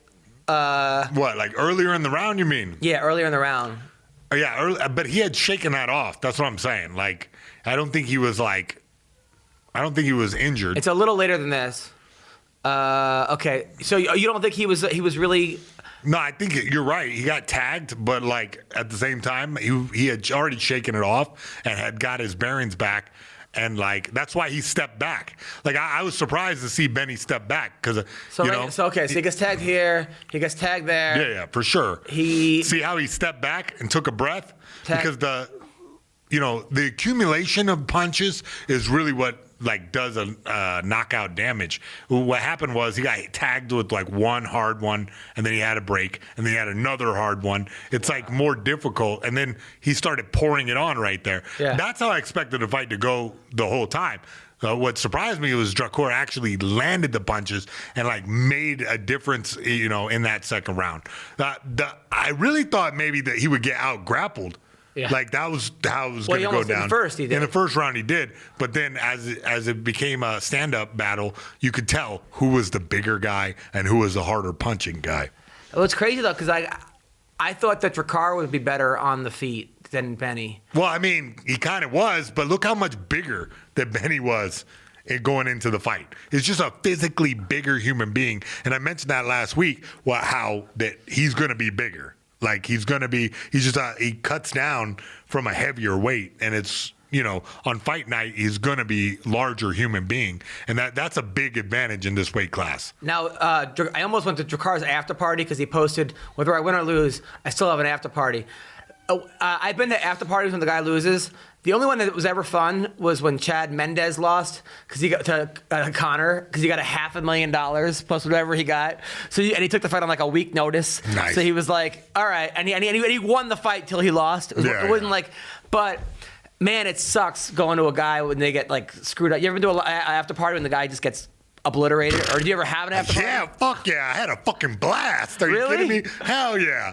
Even after you lost? Yeah. When I lost to St. Pierre, man, we had a goddamn great time. It didn't matter. Where was it? It didn't matter. At the Luxor. It was fucking awesome. I might as well have scaled that pyramid and put my dick on the light. You know what I'm saying? Yeah. But people weren't coming up to you and being like, hey, man, get him next time or keep your head up or... No. That didn't affect you? No. Really? No. Because if I had a show and I bombed horrifically, and then there was an after party, I would not be happy. Listen, I didn't say I was happy the whole time, but you got to shake it off. That's part of the healing process. You got to grieve your loss, right? After the fight. If you lose, you grieve your loss. But this is 2 hours later, though. I mean, it's a pretty short grieving process. I know, but no, you're still grieving, but you shake it off and enjoy it for your fans that came out with you. You can't ignore them. They came out, they supported you, and sure, is it a shitty party? Definitely. Is it as good at winning? Definitely not. But I went to some Ellenberger's you have to do something. It was sad. Ellenberger's after parties where he lost. Yeah. It was like me and like 6 dudes from like Omaha. Like I love Jake, but it was at like a Wiener Schnitzel or something. It was just, it was rough. It was rough. I hear you. I mean, it was rough. Of course, it's always a bummer, but you got to shake it off, and you got to show support for the people that supported you. Of course. Yeah, I know, but it's rough because you make a deal with the club beforehand. Yeah. Whether you win or lose. Yeah. So you have to go. And then the Omaha 6 show up. And nobody else. Yeah, that'll show who loves you. The best one was Team Alpha Male's parties, though, because like all of a sudden, like you're like, man, this party's empty. You look down, Chuck E. Cheese. and there's like 50 people, and everyone's dancing, and like that was when I first saw Paige Van Zandt, and I didn't believe the hype till I saw her in person, and I was like, this is a very attractive woman right here, very sexy. What are you looking down for? No, I'm just like I just feel like you just sexualize every fighter that we have on the show or talk to. And you don't? Well. What are you talking about? Give me a break. First of all, I get shit on YouTube comments. Stop. Some guys, I'm asking you nicely. Stop asking Mayhem about jail. I'm like, okay, all right. Stop. All right. Stop asking about Asian girls. Okay. Yeah, okay. stop. All right. So I'm like, dude, we're going to have no fucking topics. We're out of topics now. I'm like, hey, welcome to the show. All right. See you later. What up, people? March has arrived. We are only weeks away from the big tournament. Yes, that tournament. Make sure to head to BetOnline and open an account today and get in on their $100,000 Bracket Madness contest starting March 15th. That's right. He said $100,000 and March 15th. You don't need to be hardcore to get on the action. And with multiple entries available, it's the season's best chance to cash in. Now remember, the NBA, XFL are still going strong. So whatever your passion is, BetOnline is the place to be for all your betting needs. Visit our good friends and exclusive partners. BetOnline. Take advantage of the best bonuses in the business. Sign up for a free account. And make sure to use that promo code CLNS50 for your 50% sign-up bonus. BetOnline, your online sportsbook experts. Boom. All right, so let's talk to a guy, Max Rothschild. Is he on? This guy right here. This is, one thing I love about getting having this podcast, obviously you like getting the guys who everyone knows, the Colby Covingtons, but I like getting Colby Covington when they're just first starting out, or when when no one else is really giving them the attention that they deserve. Mm-hmm. Because then I can always go back after they're famous and be like, hey, fucker, don't fucking big time me. As well, the old Jewish guilt. But this dude, Max Rohskopf, he's 5-0, 4 submissions in the first round, 1 went to the second round. This dude's the truth. College 4-time qualified for nationals, which people don't understand how big of a deal that is. Obviously, you want to become an All-American and place or win the nationals, but just not everyone gets to go to the nationals in college wrestling. It's not one of those things where you're on the team, you get to go to the nationals. You have to have like a winning record, and you have to win like I think 75% of your matches or 80%. It's some kind of high number. So just getting invited is a big deal. Obviously, you want to place, but it's not like anybody could just come to nationals. That's like a myth. People think, it's kind of like it's the same with basketball, like being in the top, whatever, winning the final. But it's even harder because anyway. It's one Great person. metaphor. It's one person, and is Max on? Okay. He's not on yet. So, all right. In the meantime, before we get Max, let's talk about Neil Magny. Yep, that's part of my parlay. Everybody made fun of me for picking Neil Magny, and then he goes in there and outclasses the dude for 3 rounds. Yeah. They call me crazy. Yeah, because he hadn't looked his last fight against Ponzinibbio, he got shellacked. Yeah. But then again, when they listed the people he beat, which is the Johnny Hendricks, the Hector Lombard, you're like, okay. 100%. A lot of times people do base how they think they're going to do on the guy's last fight, not on their whole career. Yeah, obviously. It's a human fallacy, yeah. You're only as good as your last fight. Exactly, You're only as good as your last show. That's the thing about comedy, that versus fighting. It's like, I have a bad show. I've had obviously bad shows. If you're not a good comic, if you're a good comic, you obviously have bad shows. You bombed. It's just, but I can have another show an hour later, or 2 hours later, or tomorrow, or the next. But whereas you have a bad fight, sometimes you have to wait 6 months, a year and a half, and I'm sure you could probably kill it in practice, but no one sees it. Yeah. How hard was that hard for you to wait? Yeah, for sure. I mean, obviously, it's like the worst thing ever if you have a bad fight and then everyone's shit talking you the whole time. To not be able to just jump right back in there and get it done again. And we live in this crazy ass world of social media where nonstop. It's like 24-hour news cycle nonstop. So, the amount of negative press that you get after losing a fight is just, it's going to be all day, all night. Twitter comments, Facebook, memes Snapchat, are going to be made out of you as you're knocked out on the floor. Like Aljamain Sterling, when he got knocked out by Marlon Rice, he did the dab when he was knocked out. And then that got posted everywhere on social media. So now you got to deal with that. Well, then he posted it too, though. That was the best way to do it. Yeah, that's the best way to deal with it, is to go with it and not, go hide and cry. So he says he's on right now. But I'm not getting a picture. We don't have video. What do you mean we don't have video? His camera isn't on. He goes, this is what, so I turn your camera on? All right. You can just do voice, right? No. What do you Sorry. Weendawg. But all right, so while we wait for him, how's it going with the sex life? Have you told your girlfriend you're gay? Oh, first of all. Did you tell her about that gay dream that you had? Whoa. No, I mean, I just want to attacked right now. No. Like I said, we're an LGBT, elemental P, inclusive show now. Yeah, we're gender liquid. Gender liquid. I am a gender liquid. Not gender liquid, gender fluid. God damn it. That's very derogatory to say liquid. It's I mean, fluid. I just feel like... To what? To water? Well, because the actual term is gender fluid. All right, when you say liquid, it's like you're keep your gender fluids off the show, okay? Hey, man. Just tell us about... What did your girl say about Camilla that gay said dream? back in the day, gender fluid meant sperm. That was actually kind of a good joke. Yeah, that makes sense. Yeah, so do you tell your girlfriend about your gay dream? No, I don't gotta, bring that to her. I keep that. You're keeping private. that. I keep that. So you're private. basically keeping it in the closet with your girl that you had like a. Well, I just don't want to scare her. I might tell her while we're making love, because when you're making love, you can just say anything, right? Wait, that's the time you're gonna tell her? Yeah, because you're just filled with so much emotions and hormones. I might just say, yo, by the way, I'm gender fluid. Maybe she'll say, oh, I am too. What, during sex you're gonna tell her? Well, yeah.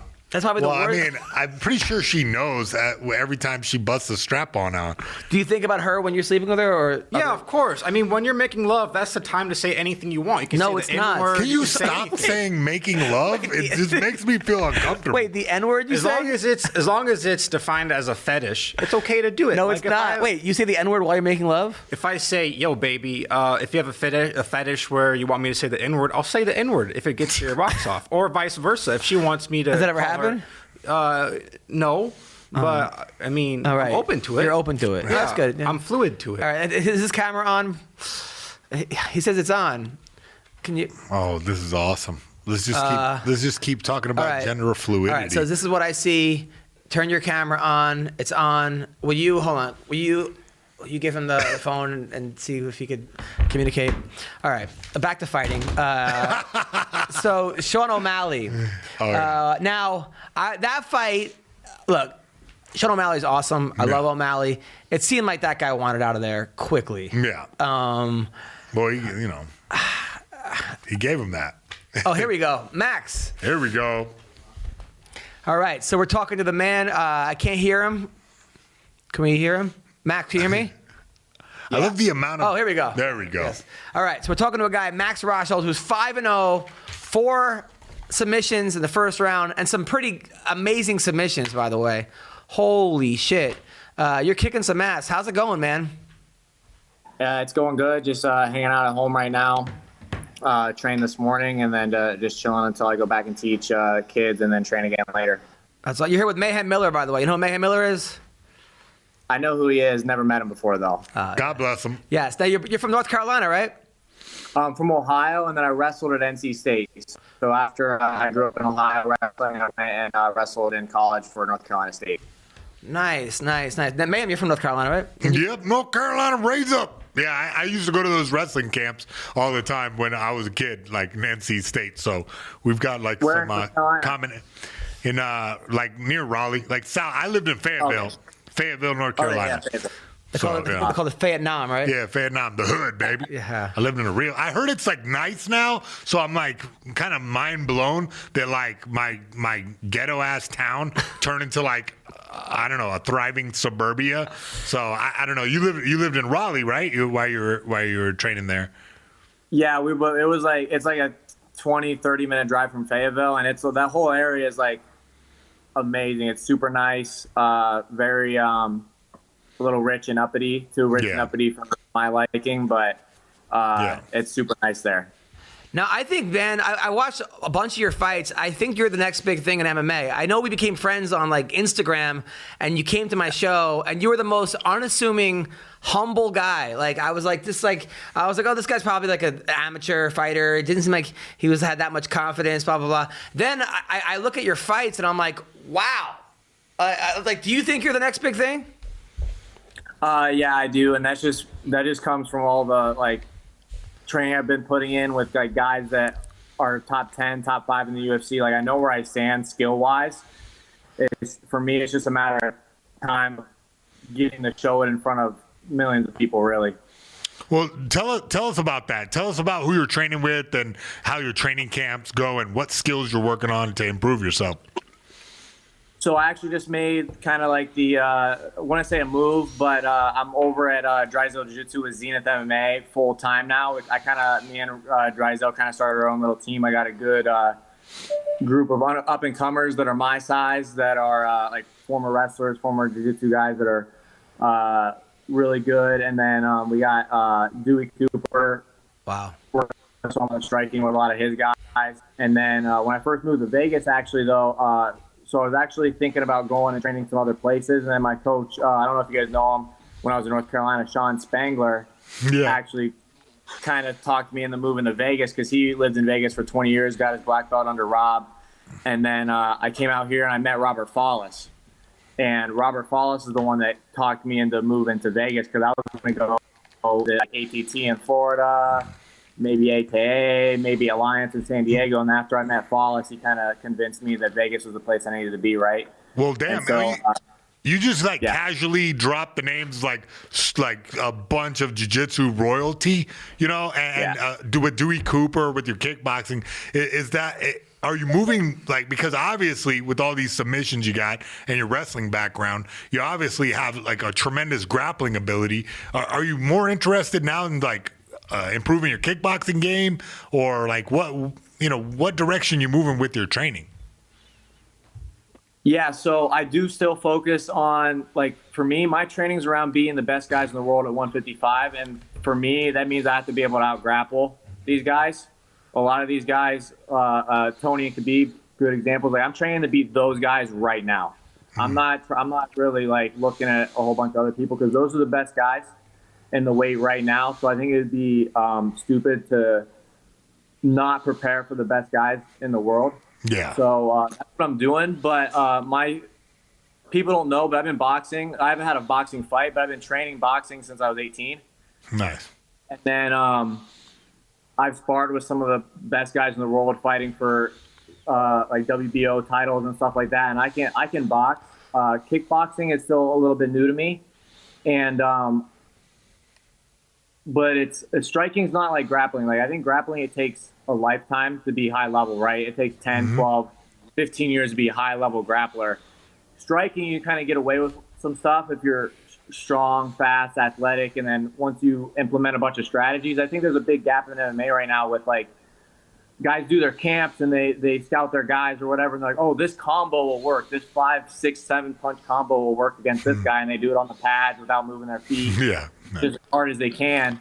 And I focus a lot more on distance management, 1-2 punches, setting stuff up, a lot of probing, a lot of feints, and then using that with, like, the feints with the wrestling. Yeah. And luckily, I haven't had to show that too much yet. A lot of the stuff I'm very, very good at, no one has seen in my fights yet. Yeah. And I think that's a good thing for me. Well, your first fight ever, which can we show your first fight? Like, your first fight ever, it's 58 seconds in. Your first punch you landed sent the guy flying. I was like, I mean, that's got to give you some confidence, right? Yeah. So, like, when I spar, I do have, like, hard sparring days. Not often. You guys still hear me? Yeah. Yeah. Okay. Yeah. So, like, when I spar, even with guys who are trying to take my head off, I touch. I'm thinking, like, I need to be able to. What does he mean by that, man? Fight first, in my mind, because I know I have the athleticism, I have the power just from hand fighting and wrestling for so long. The power in my hands is there. And so the more punches I can land, and I don't like when I'm sparring, someone's trying to take my head off, and I'm just like, pop, pop, move, pop, pop, move, and I'm trying to set everything up, like, and I try to move guys to where, like, they think they're moving where they want to go, but I'm actually taking them to where I want them to go, right? I think it's a lot more. What do you mean by, like, I touch? What do you mean by that? Like, he means he's in the pocket and he gets his strikes too, while the guy's trying to take his head off. You just explained it. So when you punch, right? A lot of MFAs don't even understand, like, how to punch correctly. It's snappy. It's like a whip. And so when you can whip it with power, you can whip it with no power. I'm just touching because I don't really need, like, I know I have power. I don't need to prove that in training every day. So can we show his first fight right now? What? It says first fight, 58 seconds into a huge punch. Can we show that? I'm sure our fans would like to see this. Yeah, man, I was super impressed by that. We're gonna show it right now, right? Well, while we're pulling that up, you mentioned Khabib versus Tony. Well, how do you see? Because you're a great wrestler, you're a great grappler. How do you see this? Because obviously grappling is going to be a component of that fight. Yeah. How do you see the guys' styles matching up, and how do you see that fight going? So it's hard to imagine any way Khabib losing, right? Just the way he dominates guys, but I think he dominates guys that are predominantly strikers, or he's just a little bit. You only need to be a little bit of a better top wrestler against a guy like Iaquinta or Barboza or Connor, and you stay on top of them, you can dominate them. And after you do that for a little bit, like, it wears on them. They get tired. Now their striking's not as effective. Now their takedown defense isn't as effective. And he's so relentless, right? So I think he's made a career off of being a better a wrestler and a better top pressure guy and really slick with his takedowns. People don't realize how slick he is. Like, he gets easy takedowns, especially off the wall, mainly off the wall. But then I think Tony, if anyone right now in the division is going to beat him, it's going to be a guy like Tony that, like, if Khabib's on top and he doesn't put his head in the right spot, he's going to get hurt with elbows. He might have to let him up. Like, he's not going to be able to stay on top in some of the positions we've normally seen Khabib in, because Tony will cut you up from bottom. He can wrestle, too. People don't realize he's a very good wrestler. He has a very weird body type. I heard his hands are, like, huge. That matters when it comes to, like, wrist control on bottom and top. And I think he's a dog, too. Like, I think if anyone's going to beat Khabib right now, it would be Tony. I'm rooting for Tony, man.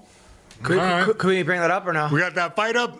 Having a little technical difficulties in the spot. So, all right. Now, learning about you also, I didn't, it's funny because when I read, obviously you have a lot of problems growing up.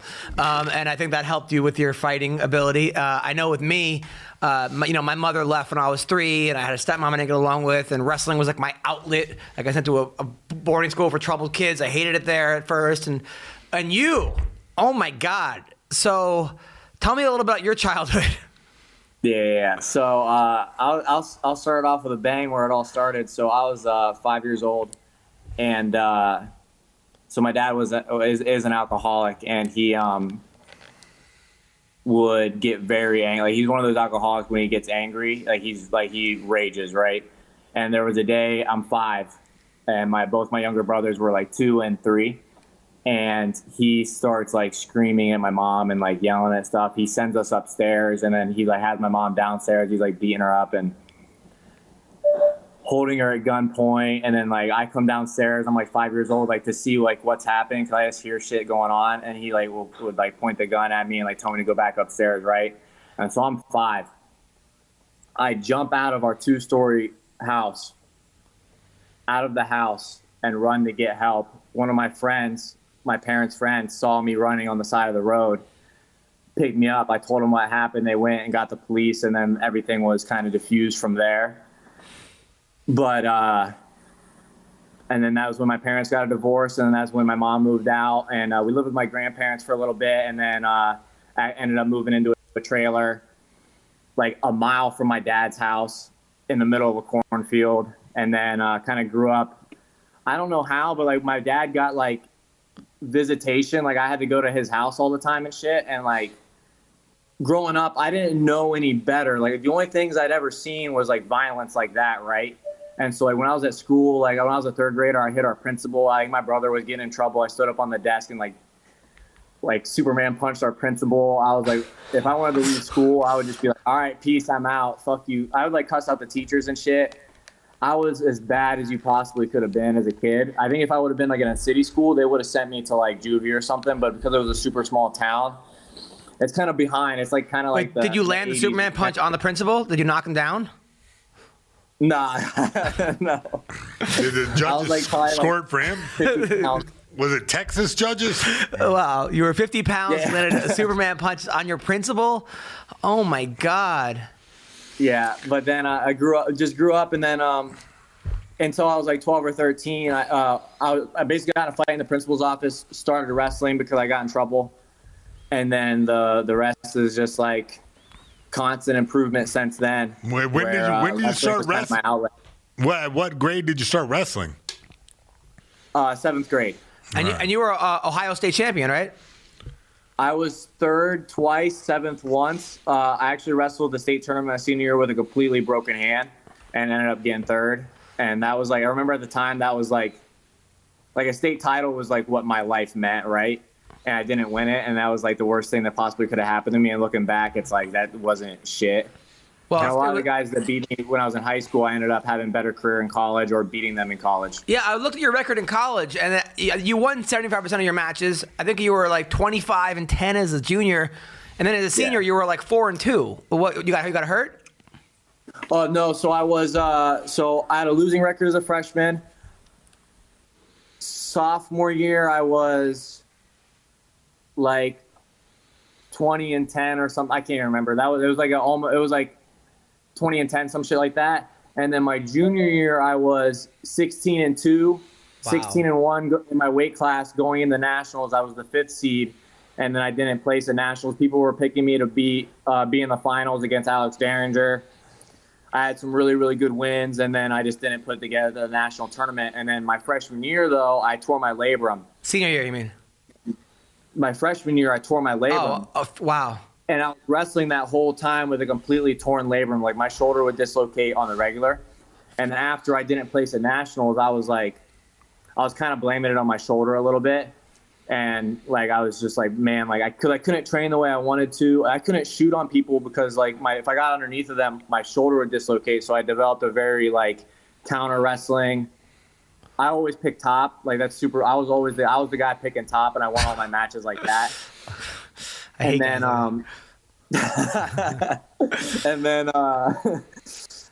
my going into my senior year, I wanted the red shirt. Long story short, they didn't want me to red shirt, and then I ended up trying to wrestle a couple matches, and I wrestled at the All-Star match. I pinned the All-American from Michigan, Brian Murphy, in the All-Star match, and then I cut this 57, and I just, with my shoulder being still a little injured and knew I was going to fight, after a couple matches, I decided I was going to drop out of school and start fighting.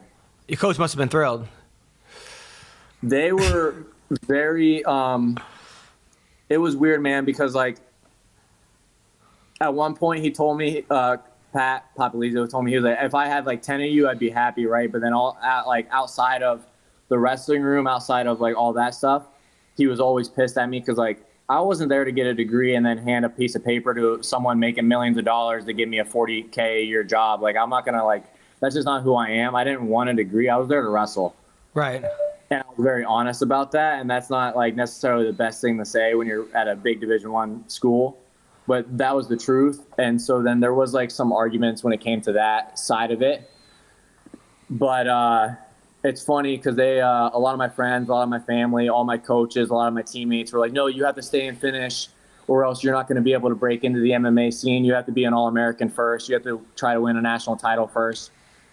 And I'm just like, all right, bet. You guys tell me I can't do something, I'm going to go do it right now. And then a couple years later, they see me doing good months ago, and they're like, oh, I think you made the right decision. Well, hey, man, I dropped out of college with 1 year left because I wanted nothing to fall back on. So I can totally respect and relate to you. Can we at least show his fights now? All right, so we want to show some of your highlights because I'm telling you, man, so this is his first fight ever, Mayhem. You're fighting guy Paulo Silva right here. He's a guy with the right here. No, this is your last fight at Titan FC. This guy is 6-5, black belt, and you know, man, what is he doing right? What is he doing wrong? What do you mean? I think we've seen this clip already on the show. We played it last week. Yeah. Well, I'll tell you right now, the only time I was really in danger here is when I was using that side kick as like an offensive attack. And I missed it, and then he jammed me, and he was able to get off some shots. They rolled off my shoulder and hit my chest. But those are, like, chances, like, looking back on that fight, I don't want to be in those positions. I need to stick with the inside leg kick and manage the distance and not get jammed on the side kick. Because when you do the side kick, if you miss, you go too forward. Yeah, well, I can see exactly what you were talking about earlier with the using your distance. There's a lot of jabs there, and this side kick, I can see why you use that. And you have a tremendous front headlock. Anytime you can get a guy's head down, I feel like you're going to dominate the position. There's not going to be much wrestlers that you're going to run into over there at Titan FC that are going to be able to hang with that front headlock, you know? Listen, I'm going to tell you right now, there's no Division I wrestler that's going to stop me from being able to sub them. Yeah. I can. You know what? I'll believe that statement. Yeah. You know? Now your hands are low. Are you worried about getting caught with your hands low? Not. So as soon as I do that, but there's a reason for it. And after I found this guy's timing, because as soon as he came, like, it was super easy because he wasn't throwing any probes, no feints, no setups. He was just throwing as hard as he possibly could. And I see that coming. Like, as soon as he gets ready to throw, I know he's going to do it. Yeah. But this guy is more of a that guy was more of a jiu-jitsu guy, right? So I mean, if you are you gonna change? Are you gonna stick with that strategy if you were to fight like a kickboxing type athlete? No. Oh, really? You're gonna keep hands low? My hands are gonna be where they need to be. All right. And take them down whenever I want. So can we see first fight? See how I have first fight there? Because first fight, 58 seconds in, huge punch. I need a name or something. Can you give this to him? Thank you. Because Which link is it? Right here? Yeah. He meant running over to the booth. Yeah. This is Come on, Ween. Great operation here. Yeah, exactly. Fucking BetterBox Studios, sponsored by Speedweed. Again, the guys running the boards are high as balls. Yeah. High as a banana farmer back there. Now, Max, by the way, you're in Vegas. You're from North Carolina. You were from Ohio, then NC. There's women everywhere. How are you avoiding this trap? Is it with that creepy mustache or what? Yeah, what is it like? Yeah, why are you trying to dull the handsomeness, bro, with that mustache? Is that what's going on? It's just you got to... You have the front headlock too many fine ladies? I want to hear his explanation. All right. Go on. Listen here. Porn stash equals porn cardio. Hell yeah. All right. I get it. All right, so listen to this right here. I got to do something. Guys, look at me. I got to do something to keep girls away from me. That's true. All right, so this right here. That's Mayhem. What is he doing here? This is on his Twitter page. What kind of leg is? Oh man, that's a classic setup to a damn. Well, he turned it into a single leg. Let him explain it. Can you see this? Yeah. So that's just an Imanari roll, and then I missed the leg. I didn't get my hips up to attack the legs, and I just kept rolling through. And he was trying to high leg out, and I just came up on the low double. Yeah. So I mean, what, you don't remember Imanari? The Imanari roll. I don't know much about it. Oh yeah, you jump into this. There's some look. It's a high level grappling technique where you kind of flip it. See how he slid into this? How come he didn't get it though? No, the guy freaked out and tried to run away, and he just came up on a double leg. It's smarter to get up on a double leg. You see? And that's the difference between me and wrestlers and me and jiu-jitsu guys, because I can do both. Guys, if normally when guys attack stuff like that, they get stuck on bottom because they don't know how to wrestle, and the wrestlers don't know shit about the ground. So, do we have his first fight in on this page right here? First fight in, and then also his Shagyo Invitational, because he does this weird flying butt scoot that I've never seen before. Yes. Yo, I put that dude out in a minute in that match, though. I don't know why you're making fun of it. No, I'm not making fun of anything. I'm telling people that you're the next. Listen. We say butt scoot with the most respect, bro. Yeah. I'm trying to put my butt in his face. Yeah. Now, do you have a contract with Titan FC, or are we going to see you in the UFC? Because I feel like you're ready for the UFC. Yeah, I'm with. I have a 4-fight contract with Titan with the Zuffa out. Oh, so UFC out. That's smart. So you just got to keep up this win streak, right? You got to keep it going, and then what? They can option you at any time. Wow, that's crazy. I never heard of Zuffa out. Me neither. I'm ready to take a short notice fight for the UFC. I don't know how long they would give notice, but I can make weight on 3 days notice, and I'm good to go. Honestly, I didn't want to fight the dude that was 6-5. I don't want to do that. Because you feel like it's not helping you out at all, or? No, it doesn't help me, and I don't honestly, I feel bad because I train with some really, really good high level guys, and I know where I'm at. If I want to hurt this dude, I could without breaking a sweat, and I'm not trying to all right. So this is your first fight. You're fighting a guy Omar Hussein, Team Alpha Male. Now you claim Team Alpha Male 7-1 is a killer. This guy's 7-1. All right, this is his first fight ever. Press play. Thank you, by the way. So right here. Okay. Boom. Mayhem, what are you seeing here? Yeah. Look, this guy obviously has some damn natural power, and it's going to be interesting to see how you develop. I like that you're really taking your grappling to heart.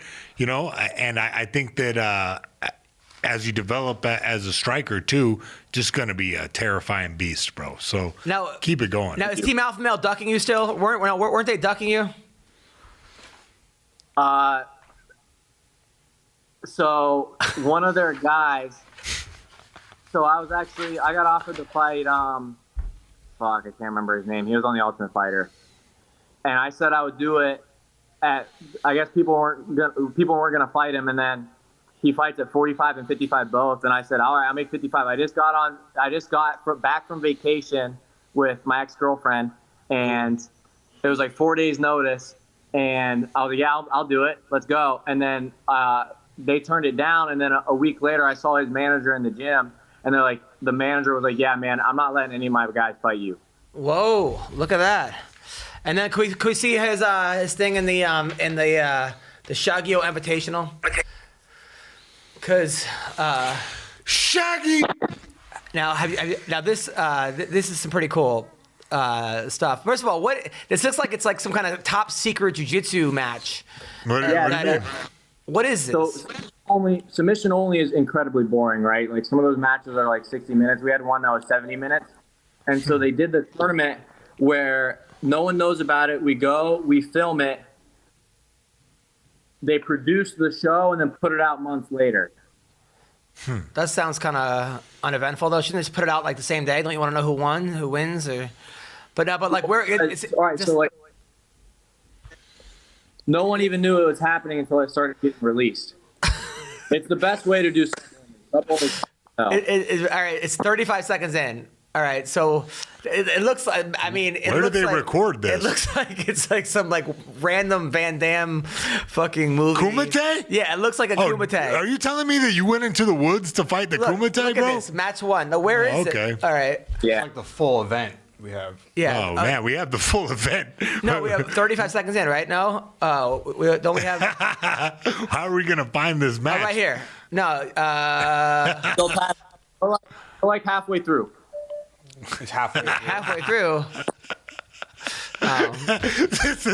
What are we doing? I don't know. He did a flying butt scoot. We were ill prepared for this. All right. We're sorry, Max. We're figuring it out. Yeah.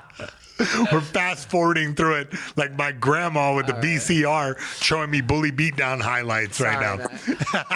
Where's my beat? Oh, here we go. Round two. Boom. There we go. Thank you. All right. So here we go.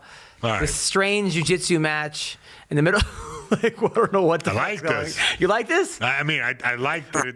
Yeah, it looks pretty gangster. It does? Okay, so here's Max. So this guy just pulls guard, and then you do like a flow. Now, what exactly are you doing here? He's doing the Sean Spangler. That's a classic Sean Spangler maneuver right there. I know all about that. We used to do that to each other at Cobra Kai. You try to do a guard pass and fly by the guy. It seemed like he just wanted to like put his butt in the guy's head. Oh yeah, you got to give the teabag splash. Come on, you never watched Deadpool? That's a real thing, a teabag splash? Undoubtedly, bro. Come on, You've man. done that to people? Yeah, absolutely. Like you got to women get with the times. Yes, all of them. Max, are you still with us? Yeah. Yeah, all right. So now, did you? So this guy was just trying to attack my legs, and I think the biggest advantage for him was to get in on my legs. And I still wasn't at this time. It was over a year ago. I wasn't very versed in leg locks yet, and so I was just trying to avoid those positions and get to his head really.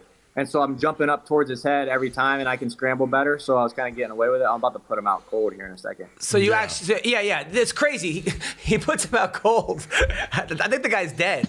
Yeah. Like, and then the guy did, and then he just the ref just lifts him up and like drags him into like a fucking moat or something. Yeah, it doesn't really. This guy was ranked fourth in the world in jiu-jitsu. Look, they just take his legs. Level. Yeah. Yeah, this is what you got to do. Like if a guy is passed out, yeah. This is legal here? Well, I mean, look, in Africa, they play with their penis. I know they do that. That's how they wake you up. But here in America, we just do your legs because we're G-rated. The guy just gets up and leaves. And now, how much? Go on, Max. At the time of the match, that dude was ranked 4th or 5th in the world at black belt and just won ADCC trials. And you're a purple belt under Drysdale, right? Yeah. Yeah. Now, do you get paid a lot of money for this, or is it just bragging rights? You get paid if you for first and second and fastest submission. So I got $1,500 because I got second in this tournament. Got it. All right. So that's this guy Max is the real deal, huh? Yeah. I'm excited to see your career. Look, when you get big time, bro, you got to come back on the show. All right. Yeah. So like, don't go. Don't. Don't go big timing us, all right? Yeah. I'd love to be on anytime. Now, by the way, what was it like sparring with Ngannou? At first, so when he first started training in Vegas, right, it was awesome because I could kind of like take him down and grapple him and stuff. And then as soon as he learned a little bit of grappling, I don't want to go around him. He's so fast with his timing and his punches, man. He's for heavyweight because he's hit me good a couple times and I'm like, fuck. And he's part of the reason why I know I got a good chin. I heard nobody wants to spar with him. I heard he'll be like, "Hey, want to go?" And everyone just like either pretends that he's like not talking to them or looks away or that like I heard he tries to knock you out in sparring, but not even like trying. He just does. Like he jabs and people are falling down. Yeah, I think I've only ever turned because he was always asking me to go so I could like kind of try to wrestle and grapple with him, right? But the thing about it is because especially now as I'm starting to get more opportunities and. If you took his dead bones and my dead bones and you smacked them up against each other as hard as you could, mine are going to break, right? Right. And so I think the risk for injury is there. But, like, I've never really shied away from sparring, like, some of the big guys. Now, I'm going to go ahead and stop you right there, okay? So don't be a tough guy, all right? Like, your career is just getting going there, pal, all right? And I don't want to see you get injured sparring with the damn heavyweight, okay? Yeah. Don't let your ego get you injured. I know. I'm saying I used to, and like last time I said no because I had just got hurt a couple months before that. Yeah. Going with Good a guy call. who was like 20. And so I've learned it, and it's to the point now where I don't got to prove anything to anyone. But you're right. Were you teammates with Darian Caldwell, or was he after you or before you? He was. I just started wrestling when he won a national title. Got it. Well, listen, Max, we look forward to having you back. Where can people find you? On Instagram or Twitter? Maxing out with 2 X's, 155, and then Max XXX out on Twitter. All right, bud, we got to talk about this branding off the air, bro. Because, like, you know what I mean? Mayhem. Yeah. Do you know how to see what that neck do? Great. No. How do you see what that neck do? From the back in any of your fights? The what now? Is he what? Packing. Oh. From the back in any of your fights? Did I hit it from the back? Did girls ever think you were packing during your fights? Is that what you're asking them? Girls want to know if you're packing. Did you ever hit it from the back? You ever take someone's back in your fights? Yes. That's how you hit it from the back. Thanks, bud. Top-notch joke. You're doing that porn stash justice, pal. Thanks a lot, man. Take care, man. Hey, have a great day, bro. Good job. That was maxing out. I like that guy. Yeah. Good fighter, man. Yeah, he's great. Yeah, it's cool. It'll be nice to watch his his fights progress. It'll be nice to see. What do you think? You think he's got the total package? Well, I mean, at this stage in the game, I really think that the missing piece of his game is a stand-up.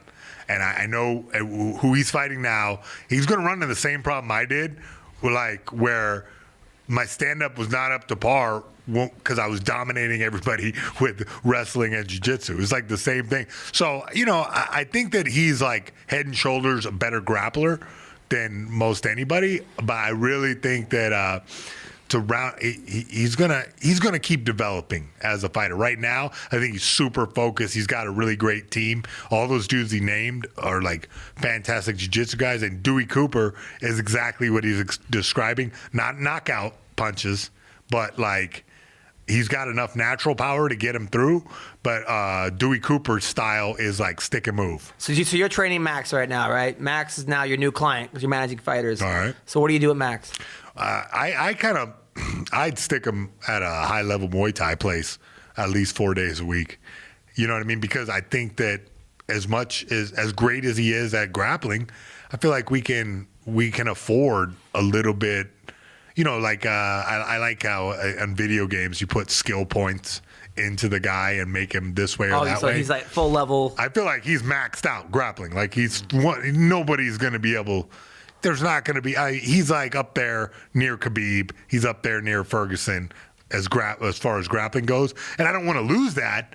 But I think that focusing on kickboxing a little bit more will round him out. Now, me being but that's my opinion. Not me, not and look, and Khabib, I don't think is a fantastic kickboxer, and he's making it work for him. Maybe that's the route that he's end up taking, and I think that could be the way he does it, is to be just a dominant front headlock type wrestler where he just grapples everybody to death, darces them, and he can like he was bragging, that dude that he choked out was a high level jiu-jitsu guy, like elite level jiu-jitsu guy, and he choked him the hell out real quick. So I definitely think, as far as MMA goes, it's going to be hard pressed to find a guy to out grapple him. But in the meantime, hands down type style. That's the thing. This is dangerous. That scares me. In Titan FC, I don't think he's going to run into a guy. There's some good guys in Titan FC. There are good. No, but what I'm saying is that more than likely he's going to be able to out wrestle all those dudes that can out kickbox him. But all takes is one punch to get through. Yeah, no, well, yeah, but his weight class, it's less likely. The lighter weight classes is it's not unheard of, but it's less likely that you're going to get KO'd. That's just reality. Is that their head can take as much damage as another 155er can dish out usually. Why did you laugh when I asked him about why he keeps his hand so low? You started laughing. Why? No, I started to laugh. Wait, right now? No, during the interview. No, that was when he said when you asked him about touching people. Because I thought about touching dudes, like dudes touching each other, like inappropriate way. That's what came to my mind. That's why I started to laugh. Oh, that's great. Thanks, Ween. We have only the best analysis. Yeah, here. he's always laying down the hammer. I mean, when you guys are in an interview like that, I can't jump in because you guys are like, you know what you want to talk about. So like, I'm just thinking about dudes and like, when he's talking about Francis Ngannou, I'm like, has he seen Francis's piece like in the shower, like at That's all you think about. All I was thinking every time, bro. Like, how big you is can't go one show without this dude asking about somebody's piece. Yeah. No, but when I asked him during the interview, how come you keep your hands low? You started laughing. So. Oh, well, I don't know. To be honest with you. It was a pretty obvious question, I think, maybe because but I was just, you're right though, as somebody watching, I'm like, hands are low. I always get nervous when I see a wrestler keep his hands low, because I'm like, certain guys, and then people say that they keep their hands low, but that way you can't see the punches coming, right? I mean, it's sort of, yeah, that's sort of accurate. Your hands were pretty low when you fought. Sometimes, but like, look, when you're out of range, yeah, sure, you can keep them low. But when you're in range and you're going to jump into the pocket, better keep them high. Mm-hmm. Better have some defensive responsibility.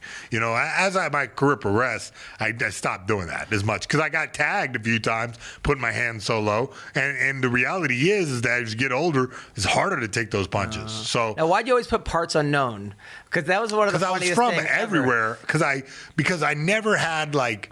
Yeah, now I made peace where I came from Fayetteville, North Carolina. Like that was like I never really like accepted because I didn't ever really feel like I was from there because I was from an Army family. Yeah. You move around all the time. Every you grew up 6 on the base? months. Yeah, and then we moved off of it, and I felt like strange. Were there schools on the base? Yeah, they're actually like it's crazy the way the government works is because I never.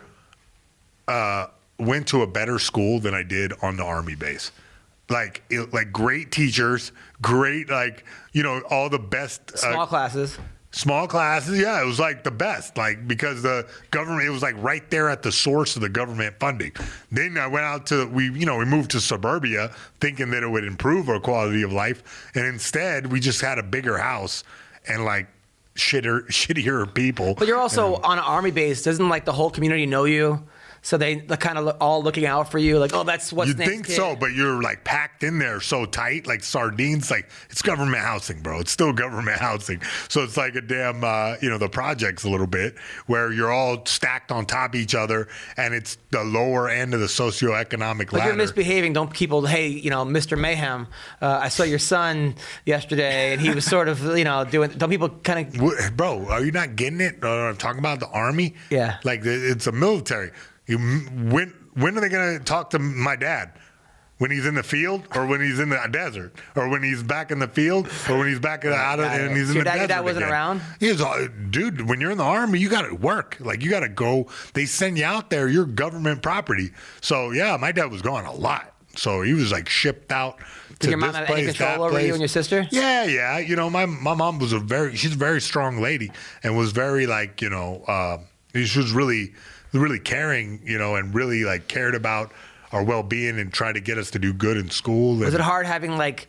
But the reality is, it's very difficult when one parent, you know, is away, and it's just difficult for one person to run the whole household. Oh, dude, I hear from my wife from away for a week. I know. Yeah, I can't imagine. Now, was it hard though being like one of the best fighters in the world and always losing to your sister? Yeah, undoubtedly. I feel like that's one of my biggest regrets. Really? No, I love my sister, but yeah, she definitely would win. She'd win every fight. But she was, because I remember like she was like what, 220? I know. Yeah, she was like 200 pounds muscle. Like, how good was her headlock? Like, I mean, it's tremendous. She just is like one of the elite headlockers in the game. Yeah. Did she train at all? Yeah, she did train actually, like for a little while. Like she got into it a little bit. Her thing was roller derby. She would just dominate every girl, would be throwing girls over the boards. Was just like not even Betty Machete, that's what she went by, and she was just badass. Were you the bad family in town? Were you like the Millers? Listen, were the Miller no, family? but I think you missed the part where I said Vietnam, where I've been there. Everybody was there. Everybody was the bad family in town. Yeah, they were like legitimately. I drove around. There's like whorehouses everywhere. Really? And still, like about 6 years ago, and they were like, yeah, it was crazy. Well, you got to understand, it's the offshoot of an army base. So there's going to be a lot of lonely guys there needing some love. And I mean, how many whorehouses did you go to? I didn't go to any of them. I just drove past them. I've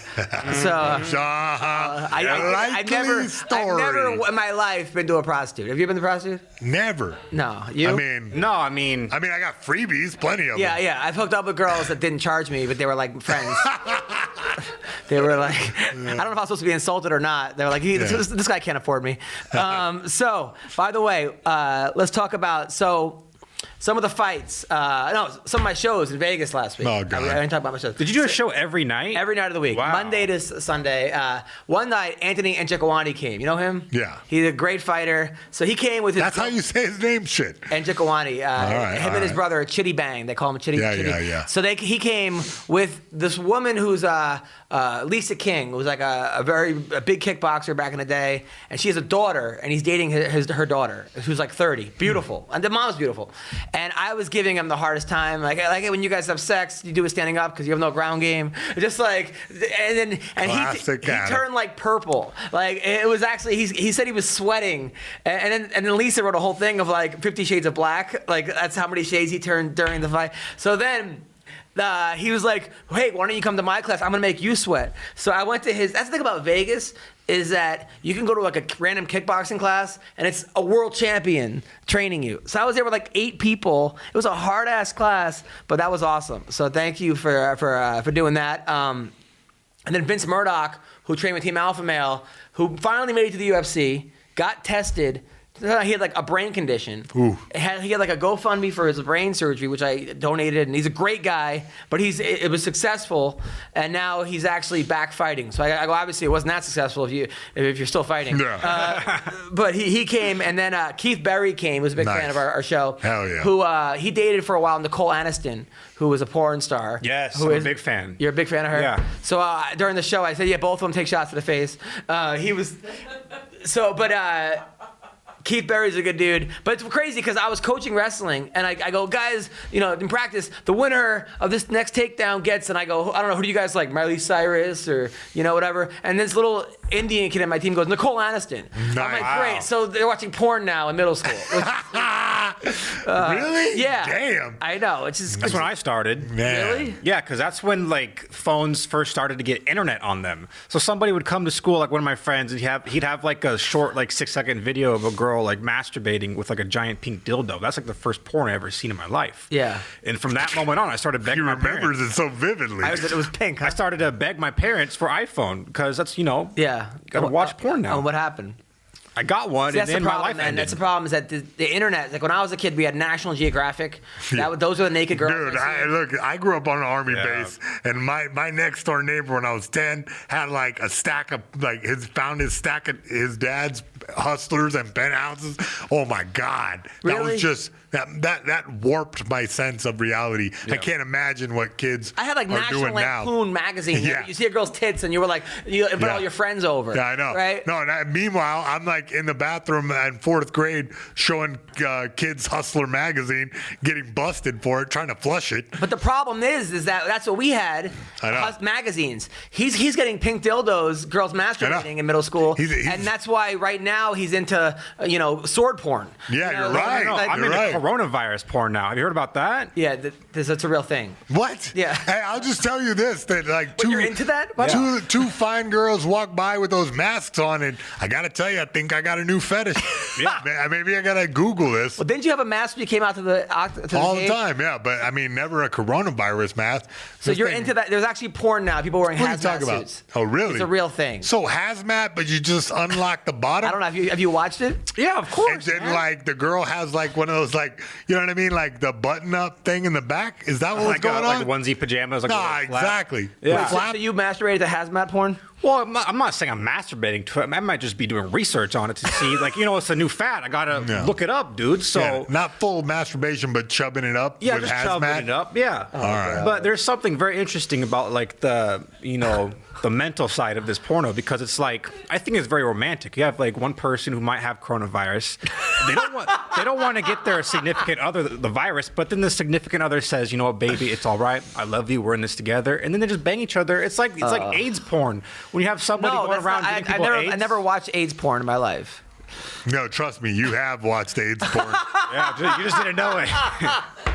By the way, speaking of which, I'm like booked to do a cruise ship next month. And I guess Speaking of AIDS. and I'm like, my wife's like, you're not going. All my friends are like, you're not going. What if you get stuck on a cruise ship for you know what I mean? Yeah, quarantine, 2 weeks, I don't 3 weeks. Quarantine right now. Ooh. Yeah, so I got to figure out how to get out of this one.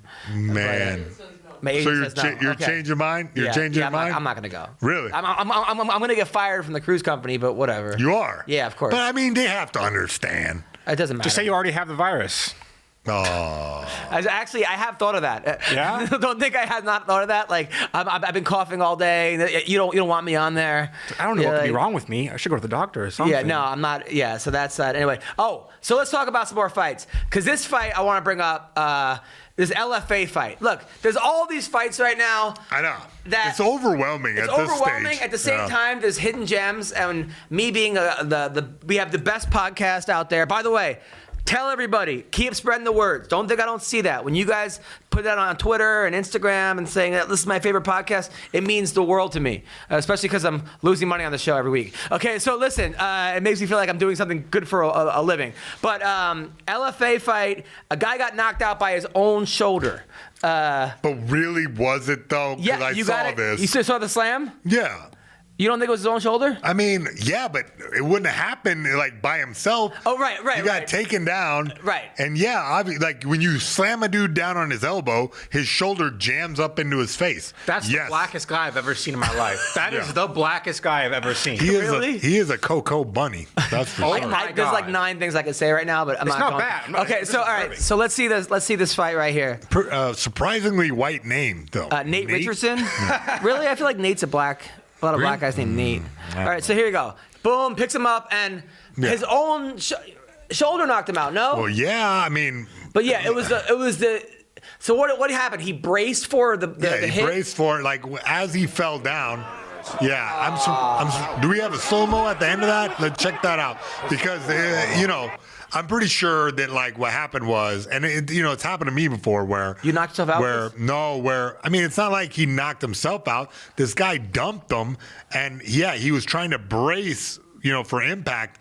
But his chin slammed into his shoulder. Now, At least that's what it looked like. Do you think it's a weak chin or not a weak chin? That was just a tremendous amount of force. Think about it. All the other guys' weight became, arcing down. Arcing down. So his head landed at a funny angle. But this is also kind of a fluke, no? It's kind of a fluke. I mean, fluke nothing. If I throw you on your head and you die, I go to jail for manslaughter. Of course, but I've never seen a guy. Oh, he hit his own shoulder on his head. It's not a fluke, but I've never seen a guy get knocked out with this kind of a slam by having a shoulder break. So that being said, if he doesn't land this way, granted, he's now in a terrible position. There are better ways to land than that. Blah, blah, sure. blah, blah, blah. Yeah. Okay, so what I'm saying is it just an unlucky? Obviously, he shouldn't have got slammed and yada, yada, yada, but he might have. Well, that was like an improper break fall, that's for sure. That's what happened? Yeah, like, look, when I first did judo, like, we spent the first few practices just slamming ourselves on the ground to the point where I, like, went home aching all over. And I didn't understand why at the time. But then as my career progressed, I realized that, shit, I can fall and be fine because I'm used to dispersing the impact through the ground instead of like this where all the impact went directly onto his arm and up through his shoulder. You know, you can't have like one small point be the point of impact. It's got to be dispersed through the entire, you got to roll through it, you know? And instead, man, maybe he was trying, but you know, the guy took him down so fast that it just spiked him into that shoulder and whoopsie. It's crazy. Yeah, but I mean, but if you're his coach, do you tell him unlucky break, it was a freak accident, or shouldn't have got taken down like that? Yeah, shouldn't have got taken down. Like, that's the reality, is that, look, next time, all right, we're going to go take down defenses where you can get your hips out of the way so you don't get lifted like that. You know, use your whizzer more. Because I know, like, when I'm coaching wrestling, like, with a kid got pinned, he has elbow out on a shot. Just got underhooked. And I tell them, hey, listen, if you just would have had your elbows in, that wouldn't have happened. You got to tighten up. Yeah, look, every loss is a learning experience, and I'm sure he's going to figure out, you know, he's going to work on his wrestling after that match. I know, I've lost fights where I got taken down early in my career and then went, oh my God, I really got to up my wrestling right here. And it takes that kind of wake up call to do it. Yeah, it's not a fluke exactly. If the guy slams you down on the ground, not a fluke. He's trying to knock you out. It's not like he wasn't trying to hurt the guy. Right. We in there, it's serious. But there are certain times, like I remember when Jake Ellenberger's foot got caught in the corner. Oh, yeah. Where he was fighting and his foot got caught in the side of the cage. That was against Masvidal, right? Yeah, and you're like, oh God. Yeah, it happens, yeah. I mean, but that never happened. I've never seen it happen before. I've seen it happen. Really? Yeah. You've probably seen it. Is there anything you haven't seen? Yeah. I mean, I've never seen a man eat his own head. But you've seen like a guy get pantsed.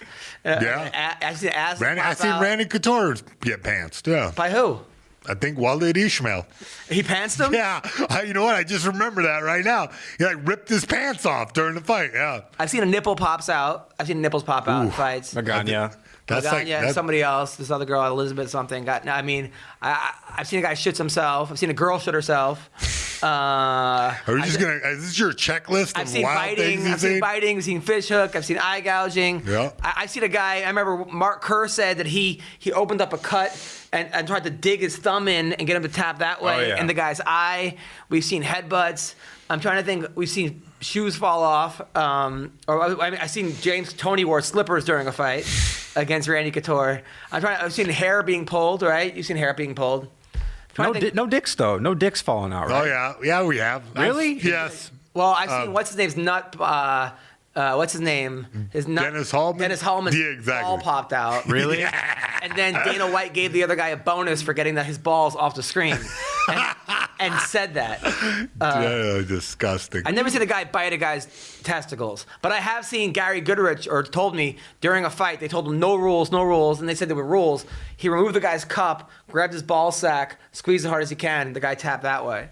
So that's the closest. Jesus Christ! I'm sorry I came on the show today. What's the craziest thing everybody did to you? I don't know. Someone probably bit you before, right? Yeah, but where'd they bite you? And just on the arm, so it was like no big deal. But like, yeah, I don't know. I don't. Again, Anybody ever grab your testicles? I gotta admit, that I grabbed some testicles. Oh, come on. But I was in high school, okay? It was a state tournament. Really? Yeah. You And grabbed the this guy- dude, listen, they called our names, and I looked over across the mat and was confused because I was like, yo, that's a grown-ass man looking like Kevin Randleman right here. Yeah. And I just couldn't, I just didn't. I had this tournament in my head the whole year and was like so excited I was gonna win, and this dude just pancaked me in the first minute, and yeah, I'm grabbed his ashamed. testicles? Oh yeah, for sure. What, did he, like- Because I saw that the referee was on the other side. While you're on your back? What a dirtbag! Listen, it still echoes with me to this day. I feel like a piece of shit. I had a girl one time. I wrestled a girl, and she grabbed my balls. Nice. And it was like the only time any girl grabbed my balls in high school. Bro. So it was actually kind of like, hey, you gotta get it where you can. That explains a lot. So this week, Bellator, Pitbull versus Carvalho. I always get the Pitbull brothers confused. I feel like it's like the Killer Bees. And There's like 47 pit bulls in MMA. But there's two brothers that are like champions of Bellator, but Carvalho, Wait, which pit bull is it? one of them. Okay. Yeah. Can we bring up the Bellator? He's fighting Carvalho, who won 6 in a row. His last, he beat Sam Cecilia by face crank. Was he on your season, Cecilia? No. Ultimate Fighter. So this should be a good fight. Pitbull brothers don't get the props that they deserve. I think because they speak Portuguese and they're not as marketable as like other fighters. But like the hardcore Patricio. people, they know. Okay, it's and then Patricio. and they have their names are Patricia and Patricio, right? Isn't that the? Are you serious? I'm pretty sure those are like no one letter imagination down there in Brazil. Like, were they part of the guys you train with? Everybody is a Were these pit two bull. guys part of the guys? No. Yeah, I don't have any connection to the guys. But like, yeah, they're. Oh, you know what? Yeah, they were actually, huh? Because they were training with Jose Aldo, right? Yeah. I do remember these guys now. Little badasses. But yeah, they were just getting into it back then. Also, Emmanuel Sanchez, who's won 6 out of 7, wins over Georgie Karakanyan, over Claxton, who's a good fighter. He's fighting Weichel, who lost. This is a rematch. It was split decision. Should be a good fight. And Hani Marcus. He's supposed to fight Barnett. Not fighting Barnett. He's not fighting Matt Mitrione, who lost 2 in a row. Mitrione? Yeah, Matt Mitrione. Yeah, Matt Mitrione. Mitrione. You got to say it with like this little sauce to it. And that guy hits so hard. I remember, what's his name? McCorkle has a funny story how he like went out to Vegas to train with him, and he never actually showed up any of the days. McCorkle was stuck in the hotel the whole time. What? Yeah. He said he's the worst best friend. And Paul Daly's fighting. That guy. Daly's back. Yeah. Fighting who though?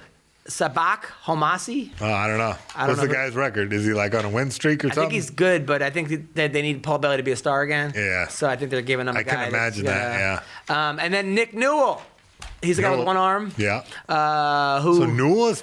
He's in Bellator. Wow. Yeah. And you know what? I always make one-arm jokes about him, and he always like laughs or retweets them. Like I said, he's giving away unused like autographed gloves or something, never been used before. Like, but he said he actually did that because he has to buy a pair of gloves. He can only use one because he's got one arm, so he gives the other one to charity. Which they got to be like, well, why are you only getting one glove? I guess you got to find another guy with one arm. Yeah. But. Yeah, so Nick Newell. Well, then he wouldn't even give him away if he had another guy who had a missing right arm. So, I remember at one time the WSOF, and they never promoted it this way. But it was the funniest, because like they had Nick Newell, right, who has one arm, and then Matt Hamill was the next fight, who was the deaf guy. Then they had a guy that was a crime fighter, who like who like Phoenix Jones? No, Phoenix Jones was fighting his brother. He was fighting his brother on the card. Phoenix Jones was fighting his brother. Yeah. Damn. Hey, you know an interesting thing about Phoenix Jones? I don't know if you heard about this. Recently, something happened recently. Yeah, like I guess you die a hero or you live long enough to be the villain because now he's like busted for a bunch of like cocaine ecstasy sales. Wow. Yeah, which look, I think that the fans know I'm pretty libertarian about things. I feel like. You think it was him, or I think it was another crime hero who said, remember when Batman... It was Phoenix Jones with the mustache. Remember there was a fake Batman? Remember like some of the things with bad Superman? Everyone thinks it's him. Evil Superman. Yeah, but it's not him. You think maybe it's not? Maybe someone's trying to frame Phoenix Jones? Yeah. Fuck, that's deep, bro. Yeah, I'm telling you. That's like a Stan Lee subplot right there. We're gonna make a franchise out of this. So, but the WSOF never did anything. Like you would think that having a one-armed guy, a deaf guy, and a superhero walk into a bar. Like that's how you should market yourself, right? I guess. Wait, they didn't? No, they just put it on like this is normal. Oh, bro. Remember? Okay, I'm sure you remember this, and I'm going to get some flack for saying this. But remember Japan had some, like, disabled fights, like, full-on missing chromosomes. Yeah. Hell yeah. Like, very strange.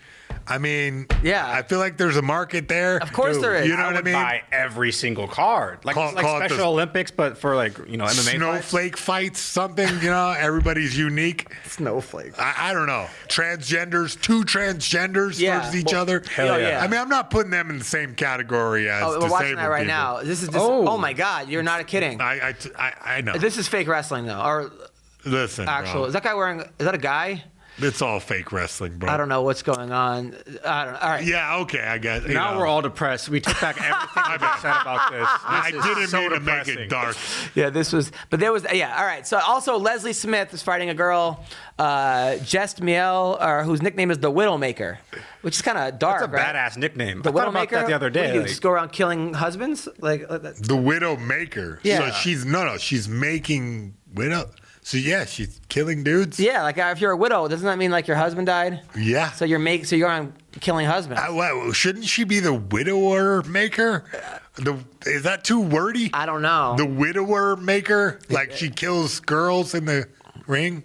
Yeah, Listen, so she's bro. fighting Leslie Smith. I like Leslie. Leslie one time. I mean, it's a little bit better than Max Payne 237 as a Twitter following. Whatever. So, but anyway, Leslie Smith is a girl who I love. At one point, she got like a tumor removed from her stomach, and then did stand-up comedy that night on my show. And my wife comes in from Vegas, and I'm like, and she has the video of it, and I'm like, look, she got her tumor removed. And my wife's like, who do you hang out with? And then Stephen Bonner comes over and goes, look, I still have a tooth logged into my fist of a guy that I punched. And it was just one of those. And my wife was pregnant at the time. Anyway, also, Kimbo Slice Jr. is on the card. Nice. Who's pretty good. Yeah. I mean, he should be. He's trained over there at Body Shop, right? Yeah, but he's not. He's good. He's getting better. They kind of rushed him. But that's in Bellator. In the UFC, Kevin Lee is taking on Charles Oliveira. It's an amazing card, dude, for fight night. Oliveira's already turning it over.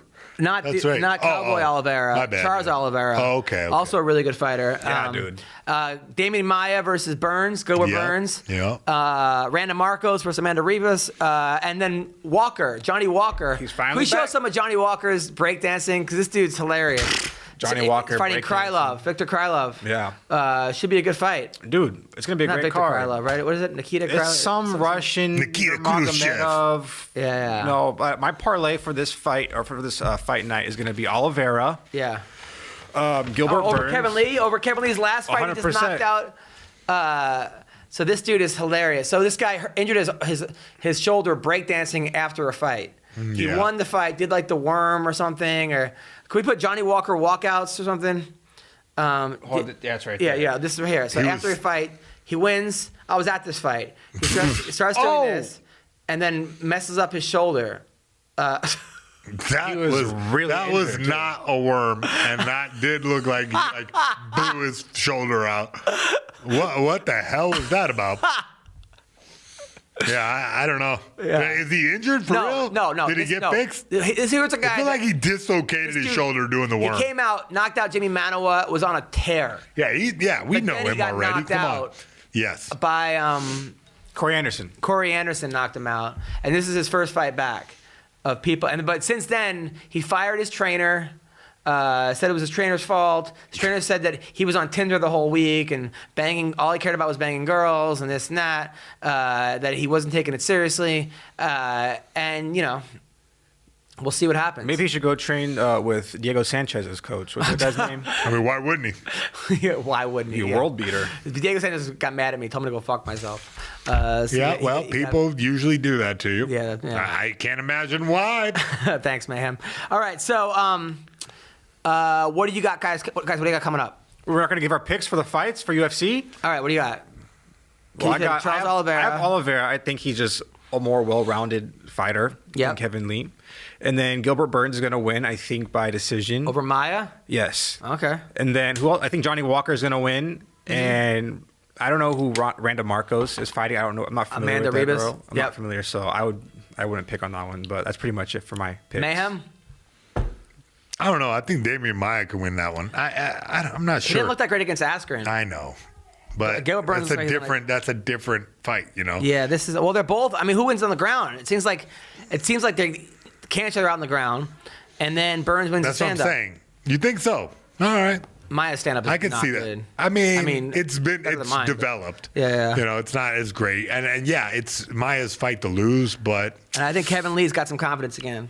That's good. I like Kevin Lee a lot. But I agree with what he's saying a little bit, because Kevin Lee, like, his confidence got shooken, but it was never really a problem. It was just the fact that his stand-up was just unpolished, and like he would just throw these haymakers. It seemed like he would also kind of gas out. Yeah, he would, because he's carrying all that muscle mass for the weight class. It's difficult, you know. It's difficult to not conserve your energy and go all out like that. Man, it's different. Man. Oh, also, we missed up so last week in they had a press conference. They had Khabib versus Ferguson. Bro, I don't know. Like, these dudes are, you know what it is? It's that Conor McGregor fucked the whole game up. Now we all gotta, like, every guy. You were an entertainer too. I know I was an entertainer too, but here's the thing: is that Tony is the weirdest dude on interviews and press conferences, and Khabib like barely can speak fucking English, and now he's got to like promote the fight the same way Conor McGregor. He says you're not a real Mexican. That was bizarre, and I get kind of what he's saying, and both guys were getting under each other's skin, and the fans love it, but to me it was fucking cringe. Because he only has one kid? It was so, it was so cringe. Like, they're both, like, taking these cheap shots. Yeah. You know, it's like like they run out of insults to give to each other, and so now we're going to fake Mexican. I just feel like if you fight Khabib, you don't want to piss him off, because that actually motivates him more. Him to train. Yeah. I disagree. I think that if you can piss him off and get him to gas himself out, his stand-up's not going to be as good. Conor, though. Conor pissed him off the most. I agree, but I don't think Conor had a ground game to be able to deal with Khabib. The other direction, it really works. Now, can we see the mental health question? Sorry to cut you off. No, good. The mental health question, because I know this is actually my friend, Rodney Edgar, who asked this question, and I understand why he asked it, but I think also you have to understand, or he did understand, that I can see both points of view, because people were like, listen, not everyone's like Tyson Fury, where they're going to give a speech about mental health. This guy's here. This is personal issues. He's promoting a fight. He's not promoting his mental health. He obviously was very embarrassed with what happened on TMZ. But his reaction was like, wait, what? Could we see this? What happened on TMZ? So talking about Ferguson a couple years ago, or a year ago, his wife called the cops. There was said he was going kind of nuts. He thought they were the CIA was tapping his legs or something, and it just seemed like some real crazy stuff was going on. All right. And I hope I'm not speaking out. I don't. You are kind of allegedly. But I mean, you totally can go on TV. Go on TV. I'm not talking shit. I'm telling you what was on TMZ. All right, but so the guy had kind of a breakdown a little bit. Right? Yeah. All right, so. But let's see the interview. It should be under press conference, mental health question here. So this my friend Rodney James Edgar, who's a military guy, who's also was a fighter, and he asked this question at the press conference, and Tony wasn't having any of it. I'll show you. He's pulling it up. But Tony has always been super out there, even on The Ultimate Fighter. He's just been so bizarre. I think that's just his personality. Maybe he might be on the spectrum or some shit, I don't know if it's brain damage, but I just think that's just him. Yeah, I think he's an extreme kind of dude. That's just kind of how he is. And I saw here, go ahead and play it. Get some volume on there. Cool. You seem to be in really great spirits. I commend you for going headfirst into some mental health issues and working through that. It takes a lot of courage as a professional athlete, especially. A lot of people look up to you. Fuck you. Yeah, I get that. I was giving you props. I was just wondering. Fuck the advice. Next question. I wasn't giving you advice. I totally get it. All right, because the guy didn't really ask a question. He's like, he said it. Your buddy said it really stupidly, like the way, hey, just want to, and all he says like mental health. So Tony is here with all these lights in his face, right? To promote a fight. To promote a fight. Khabib sitting next to him, his opponent, right? And Khabib is like trying to exploit any weakness that this guy has mentally, like to try to like get under his skin, right? Then this guy comes and helps and just says, he doesn't say anything. He could have asked that question way differently. What was the question? It wasn't any question. But like he could have said, I don't know. He could have said something positive first about like before he said the word mental health, because if you just like shout mental health at him, and he's like, he's going to take it. Could he have said, how's your mental health? Would that be a better question? I don't mean, what do you think? You would have gotten the same response. Fuck you. Yeah, fuck you. So, because it wasn't really the time for that. You know, this isn't like a intimate setting. So he has You're not question. Barbara Walters. So what should he have said? You're not sitting there in an intimate, you know what I mean, just one-on-one interview. You're at a press conference. So we know you went crazy. We know you went crazy before. Do you want to talk about this with your opponent who's going to try to rip your fucking head off and shit down your throat in April? Do you want to talk about it in front of it? Let's all cry. So you want to workshop this together? The reason why Tony got mad is because he obviously has to defend himself against the allegations that he's crazy and all this shit. And the way he worded the question was he's basically stating that he did and does have mental health problems. Well, he said you tackled it head first is what he said. Yeah, and Tony's defending all of that. He doesn't want to admit that he has mental health problems or anything like that. That's why I got upset. And he's also probably like, who said I tackled it head first? Maybe I'm still dealing with it. Like, well, I never commented on my mental health. Like, I just had some shit when I had a bad night. He never did, right? No. He's like, exactly. I had a bad night or a couple bad nights with my wife and shit went fucking awry. Obviously, the UFC thinks I'm well enough to fight. I won my last fight against Donald Cerrone. Like, fuck it, let's talk about my fight. And I understand that, like, I know Rodney James Edgar is a really, really sweet guy. I know, yeah. I get where he was coming from, and I read his response. And he was like, oh, whoops. But that wasn't the time to do it. And I feel like the response was kind of warranted. Like, fuck you? Yeah, fuck it. Like, I don't need to explain myself to you. He doesn't. Yeah. He doesn't. He doesn't owe this guy, especially not in that situation.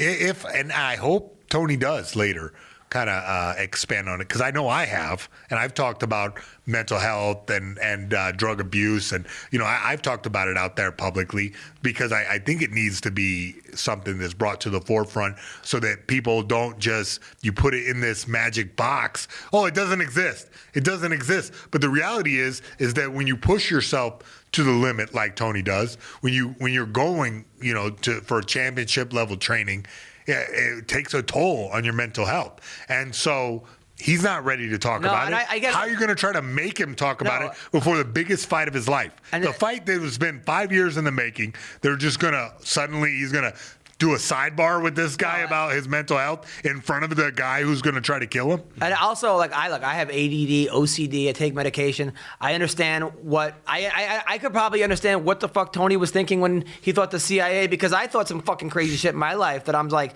if you were to read it on paper, you'd be like, Adam's out of his fucking mind. So I can kind of understand where he's coming from.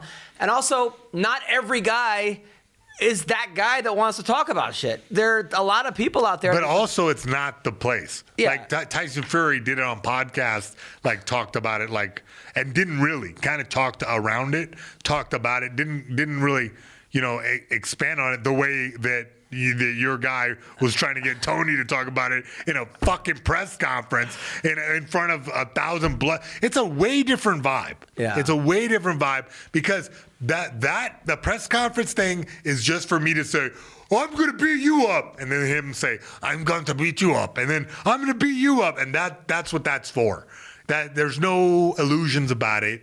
There's just it's going to be a general smack talk. That's what that event for. Not for serious discourse on mental illness. It's not going to happen, you know. And so your friend deserved to get smacked down with "fuck you." Yeah. Right. Sorry, bud. All good. All right. So let's talk about what we have coming up. Mayhem, what do you have coming up? You know, Mayhem Martial Arts is going up. I got a bunch of fighters that are working with me. And if I want to hire you, if I live in Orange County, if you live wherever, I want to hire Mayhem Miller to do yeah, my you just sign up on the Mayhem Martial Arts website. You know, get the contact information and bingo bango. Plane tickets are cheap right now.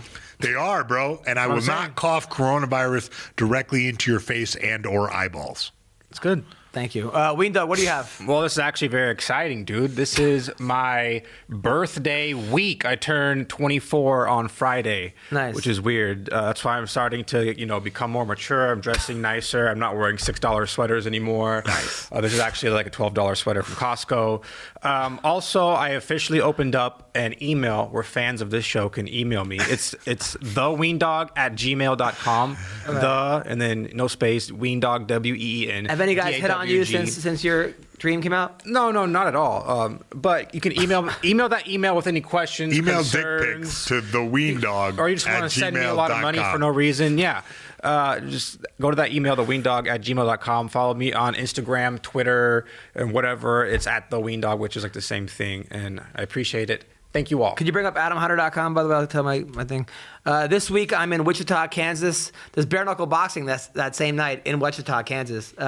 Dave the Caveman Rickles is fighting in it, as well as Melvin Gillard is taking on Dakota Cochran. I'm going to try to go to that. You know Dakota Cochran?